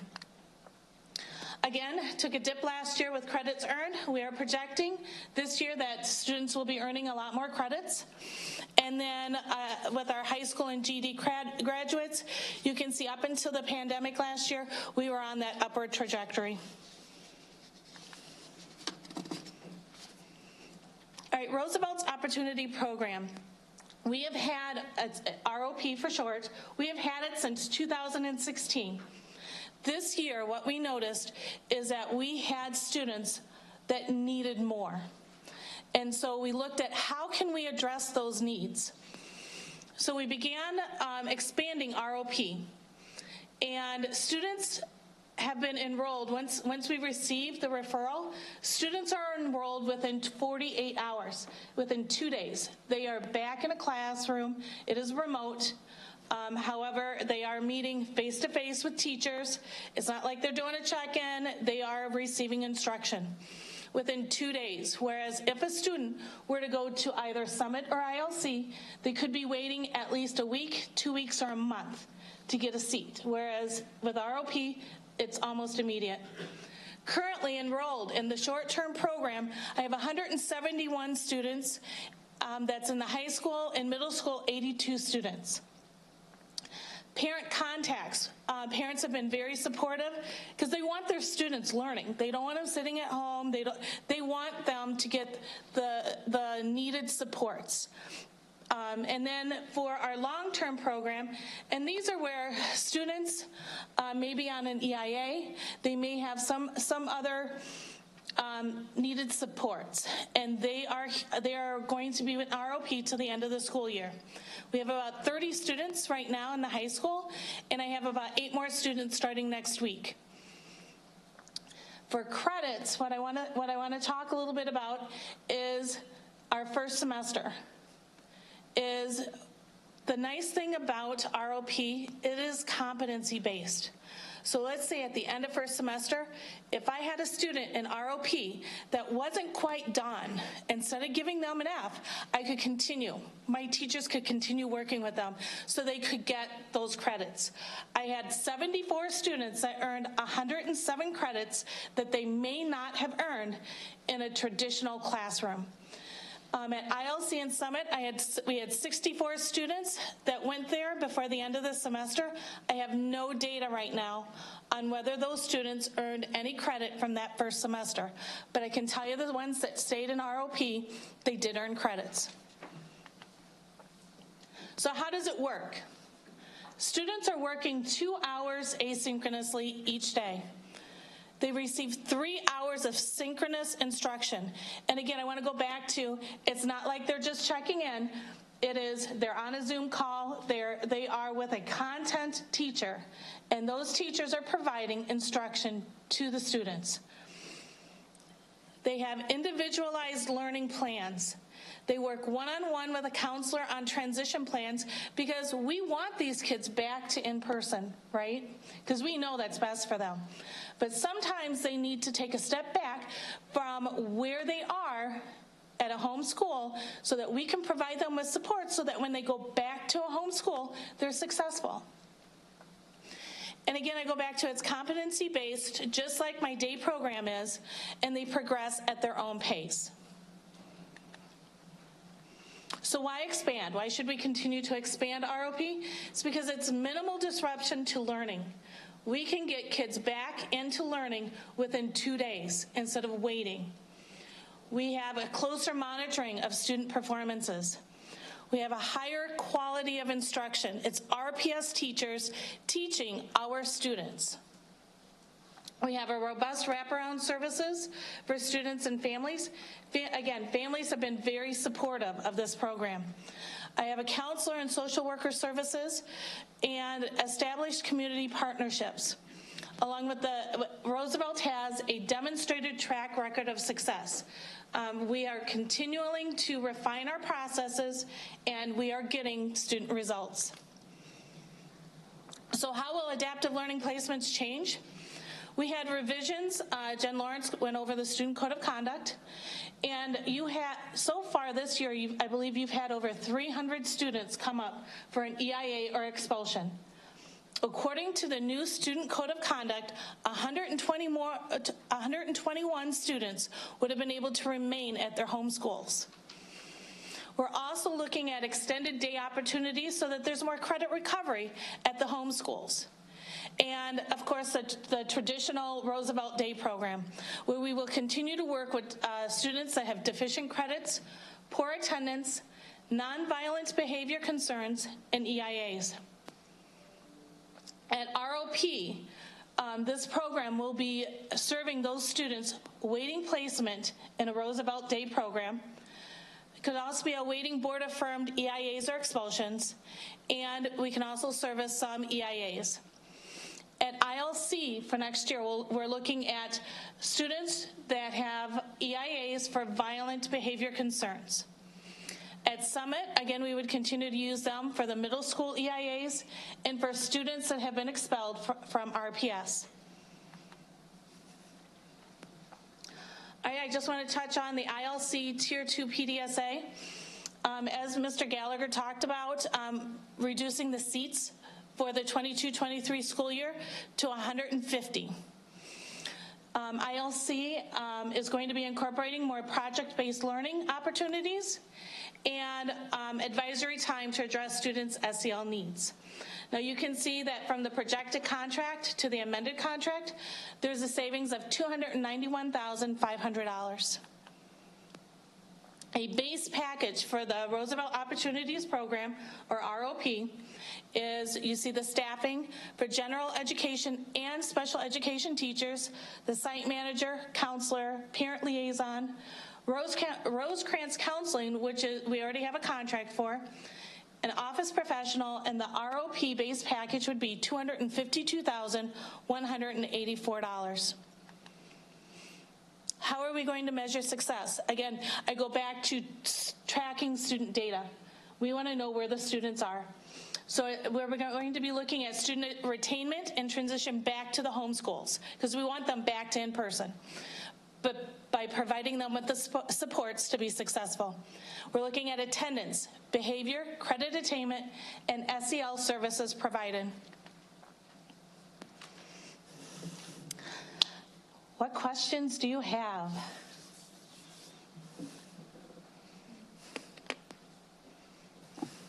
Ms. Pearson? Yeah, this is very simple because I didn't catch your name. I'm sorry. I'm sorry, Tammy Shippert. I'm the executive principal of Adaptive Learning. Thank you.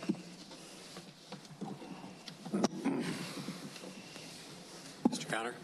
Yeah, what's been the response of the principals to the ROP. What feedback have you gotten from them? Very supportive. We are helping to remove the students that, one, they need more supports, and we are giving them all the supports they need to get back into a homeschool, along with monitoring them and keeping them in a classroom. Because we already know that if students are not working on classwork, they're going to get further and further behind. And with the pandemic and everything that's happened in the last 2 years, we do not want that. So they're very supportive. Would we imply that, or infer that, going forward, we're going to need this over the long haul, meaning these kinds of programs at Roosevelt? I agree. If it were 10 years from now or whatever, that just like we've leveraged it more, frankly, I know since I've been on the board, it looks like our commitment to Roosevelt and now the expansion of the ROP sounds like this is relatively successful so far, and it sounds like the principal feedback is good, so that the board should look at this as a long-term program, and as a facilities program goes forward, that housing this would be something that would be, I would think, one of the assumptions that we'd have to bake in as part of our thinking process. You know, the makeup of our traditional student is changing, and again, I go back to because of the pandemic, our students have different needs now than what they did 2 years ago, and we need to continually be adapting to meet those needs. And I go back to Roosevelt has done a really good job over the last few years of making sure that we're providing the targeted supports so that our students can be successful. And I just see it growing.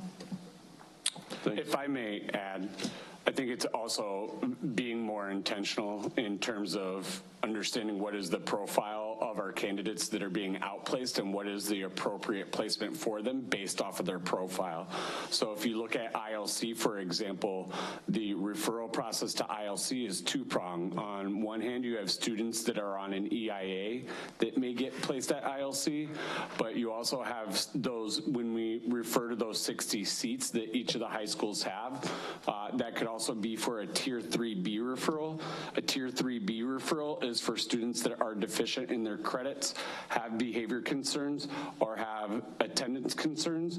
And when we're comparing ILC attendance to Roosevelt attendance, we're seeing that there's significantly higher attendance rates at Roosevelt. So that if we have students with attendance concerns, let's send them to the location where they're most likely to have a higher rate of attendance. Similar with the credit attainment for students that are deficient on credits, we're seeing a higher rate of credits earned per seat at Roosevelt than in an ILC. So then it stands to reason that we should be, as we're tightening up our profile of the candidates and the appropriate spots for their placement, that if they are more successful in credit attainment at Roosevelt, that would be the primary location we would want to put them. So as we streamline this process, what we would see moving forward is that we are lessening the ILC seats because we are tightening up or narrowing the profile of a student that would go there, and it's primarily going to be students that are on EIAs that would be for violent behaviors, where an EIA placement in Roosevelt's day program would maybe not be appropriate. And then really looking with the limited seats that we have at Summit, that Summit's profile of a candidate would primarily just be expulsions. Okay, thanks. Mrs. McCulloch. So on slide 6, on the Summit update, please explain the difference between Regional Safe School Program seats and the Alternative Learning Opportunity Program. So the Regional Safe Schools Program is more like the EIAs. and expulsions, whereas the ALOP, or the Alternative Learning Opportunities Program, is more like ILC. So students are going there for deficient credits and attendance concerns. So it's two separate programs. And the choice to go to ILC versus Summit for students in that situation is made by whom? Student services. In conjunction with the family, or is it because they're going there not because they're on an EIA? It would be because they choose to go to alternative. Oh, if you're referring to like the ILC or Summit for like credit deficiencies, or again, it could be Roosevelt also. It is made at the home schools in conjunction with the families. So they're talking with the families, saying these are the programs that we have to offer. One of the things we see when we're looking at students and discipline and the like is just how deficient some students are. Yes. You know, they get into their senior year and have 1 credit or less. So I'm glad that they're made in conjunction, but I just wonder, and I know we're going to be getting a report on Freshmen on Track, and I think that's awesome, but making sure that we're intervening earlier with our students, because when you get that far along in your career and there's just no way you're going to, make up 40 credits in 1 semester. Do we still have students who go to ILC just because they want to go there? We used to at the very beginning because they offered 3 different shifts, and if you wanted to work, your family needed your income, or you just didn't want to go to a traditional school, we had students who actually chose to go to ILC. Do we have that anymore? Tammy, again, the decision, each school is allotted the 60 seats, and how schools have determined historically how they're going to utilize those seats has been school-based decision-making. So certainly it could have been based off of students whose families felt that that was a more appropriate setting for them, going somewhere non-traditional. But again, moving forward, as we narrow up the profile of a candidate, we're looking to have ILC seats be more so for those students that have EIAs. And to understanding the learning at these, or the way that the programs are, Summit, the students come in, they're online, there's online teachers, and there must be some other staff in the room. Right, so what they do is they go into a classroom and all of their learning takes place on a computer. There is a certified teacher in the room, but it may or may not be the content of what the student is working on. So if a student is working on science on the computer, they could have an English teacher in the room. So is the online support on the slide, is that a different teacher who's able to help them, or no, they don't have it at all? Okay. No. And it's the same for their alternative learning opportunity program? For ALOP, yes. My understanding is that they have all online learning right now. And what about our ROP program? Is that all remote? You talked about synchronous and asynchronous, but you never talked about, is the student sitting in a classroom? Are they doing this at home? I don't have a picture. All right, so an ROP students, they're sitting at home. It is a remote program, and they're going to Zoom in with their content teacher. So if from 3 to 4 you have math, you're going to be with a math teacher. From 4 to 5, if you have English, you're going to be with an English teacher. And they're going to be talking on the computer, and they will have a learning guide, and they will be working through that course. And teachers can do individual, or they can do breakout sessions so that they can do some small group instruction. And you're interested in expanding that program? Yes, because that would take the place of like the 100 seats for ILC, because again, they're in a classroom on a computer. But with ROP, they are remote in with an RPS content teacher and receiving instruction. And so this new number for the 90 less seats, not 100, I think we're going right, from 240 to 150 would be 90 seats we're dropping off. And I did the math, and it looks like last year we were paying $49.02 per student on that 240 contract.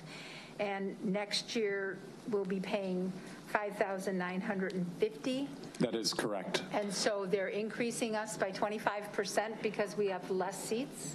No, because when we looked at how students were performing at ILC and saw that they had being benchmarked to Roosevelt's program, they had lower attendance and a lower rate of credit attainment per seat, we told them that we need to see better performance of students in their program. And so what they offered is that while we would still diminish the number of seats by 90, that we would provide a more robust programming for the students that would attend ILC. So that is two parts. One, they are going to engage in more project-based learning so that you don't have students who are only exclusively working online on a very scripted curriculum, if you will. So more opportunity for ownership of their education. And then two, is we narrow the profile of the candidate that is going to be going to ILC, and they're going to be students that are on EIAs. We want to make sure that we have strong social emotional learning supports and advisory time built in so that they are more successful when they do transition back to their home schools. So it's by offering those additional programming features that the price of the seat increased, although it's still, if you look at the expansion of the Roosevelt Opportunities Program and the decrease in the number of seats at ILC, even though the price per seat has gone up about $1,000 at ILC, it's still a net savings of roughly $40,000 to the district between the two, one being diminished, one being expanded. So that leads me to the question, when we see this ILC contract, and you're saying we're going to hold them, are we going to have metrics in the contract? Because if they had 69% attendance rate, for example, are we going to look to say that you need to have a certain attendance rate? And also, will they be following the code of conduct? Because you've already alluded to the fact that they're going to need more social emotional. So will they be also having to give those interventions at the 1, 2, 3, 4 levels when our students are there? And will that be in the contract? Because we just spent a whole lot of time talking about how important the interventions are, how we're changing our focus here from just student be better, and how the staff can be better and how everybody else can support them. Are we going to see that in their contract with them? There needs to be accountability to me based on the numbers we're seeing. You're absolutely right, and that was a big impetus for why we're making this change. We know that we can have kind of a yes or no question. Will there be accountability metrics in the contract? We have not had that discussion yet, but we can certainly have that conversation with them. So to answer your question, I can say yes. I think I feel confident that I can say we can have accountability thresholds set. For both academics, attendance, and social emotional supports, interventions. Those would be what I would ask about. But you can get back to us on what you're successful with. Will do. Any other questions? Okay, thank you. Thank you. All right, preview of consent items. The following item will be presented on the consent agenda for the April 12th, 2022 board meeting. Tier 1 PDSA, Nutrition Services Software. Nutrition Services is requesting approval to purchase Titan software. Titan software includes menu planning, inventory tracking and analysis, recipe development, production sheet creation, point-of-sale system, parent portal, and more. Currently, the only software the Nutrition Services Department has is for the point of sale. All other processes are done manually, which is time-consuming and creates challenges for consistency, standardization, and agility in menu changes updates. Implementing Titan will allow for better food cost control, inventory maintenance, menu variety, and transparency when it comes to nutrition information and allergens for students, parents, and staff. We are currently paying $16,000 for software that only meets one need. Titan will cost $66,000 initially, and then $55,000 in years 2 and 3, and will meet many nutrition services needs as described above. Are there any questions about that? Hearing none, there are no consent items for April 26, 2022 board meeting, and that completes the report for the Planning and Development Committee. Thank you, Mr. Rollins. Items for the Governance Committee will include consent items for April 12th meeting, which are the following: the meeting minutes, contract purchase orders, possible workers' compensation settlement, and freedom of information log. Also, the consent items for the 4/26 meeting, which would include the meeting minutes, contract purchase orders, prevailing wages, possible workers' compensation settlement, and the freedom of information log. We're now at the petitions and communications portion of our meeting, where we invite the public to make comment. The Illinois School Code requires there be a time at regular and special board meetings for public comment. The board will not respond to comments at this time. If it is appropriate, you will be contacted in a timely manner by staff in response to your questions. Each speaker is allowed no more than 3 minutes to address the board, and it is not appropriate to address individual board members or individual administrators or to discuss matters that would otherwise be confidential in such open meetings. Tonight we have one speaker. Lisa Diaz is speaking, and we have an interpreter, Cassidy Van Cleve.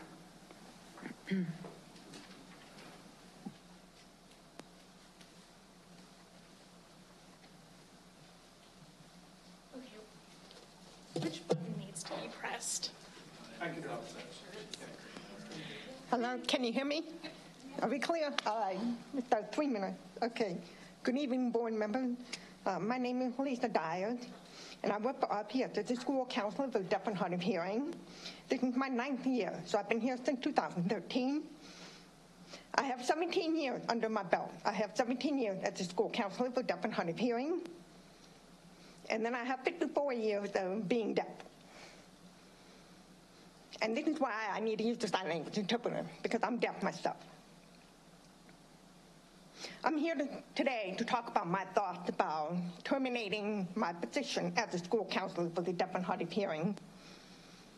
This means that the 35 deaf and hard of hearing students that I currently work with, from preschool up to high school, will have their social and emotional direct service minutes delivered by the social worker in each building with the support of a sign language interpreter. I will explain why this is not in the best interest of the deaf and hard of hearing student. The social workers here at RPL do not possess the required skills to be able to successfully work with the deaf and hard of hearing student. This is because they're not fluent in sign language, do not have training or education or background or experience with working with deaf and hard of hearing students.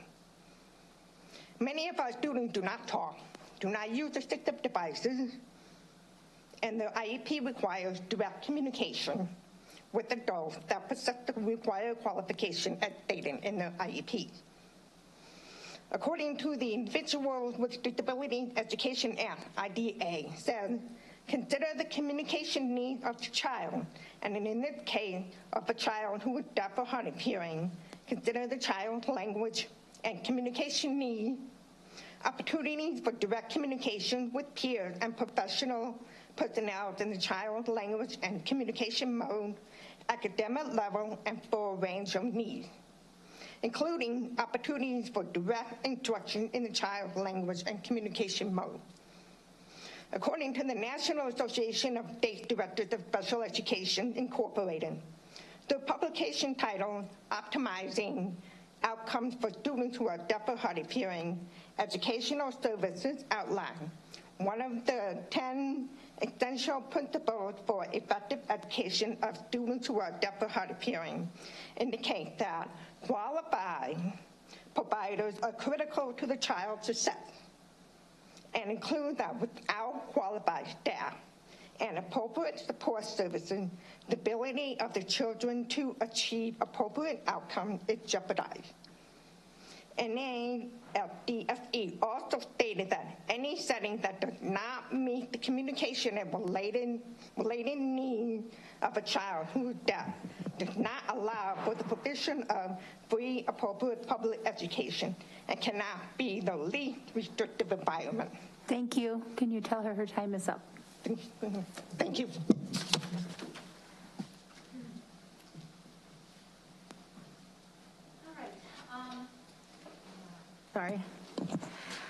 As we move forward, do I have any other further comments by board members? I'd just like to remind the board, now we have our staff traveling, there's conferences, there's professional development, and I just wanted to remind you that if you, especially before a board meeting and you have questions, you might call one of the administrators and you don't hear back. You should hear back in 24 hours. That is what Dr. Jarrett has agreed to for all the board members. And if you don't hear back, it could possibly be that they're just not here, and so please contact Dr. Jarrett or send an email, or better yet, if you send your question by email, you can always copy him on that. But I think it's very generous to have that 24-hour turnaround, and I personally twice now have contacted people and didn't hear back, and it was because they were out of town, and so it's not something they can let us know every time people are coming and going. The second piece is that Ms. Fromm will be contacting you. We have yet to have done our board self-evaluation, so we need to come up with an opportunity to do that, and that's done in closed session. That extra Tuesday in each month is great, except for the graduations have been scheduled on a Tuesday night, and so we'll probably have to push that to June. But if you would respond to her, that would be very helpful, because we're going to have to look, and we'll have to decide about a facilitator. I think that at the retreat, I know that at the retreat, we will set aside a few minutes to talk about how we want that evaluation to, what we want to do with that evaluation. So if you want to think about some input on that, I don't have a specific sheet yet. Ms. Hogley is going to be looking up some forms that other boards have used, but this is our opportunity to really put something together that is meaningful to our board. All that said, I'd entertain a motion to adjourn. So moved. Second. Thank you. All in favor? Aye. Any opposed? Same sign. We are adjourned at 9 p.m.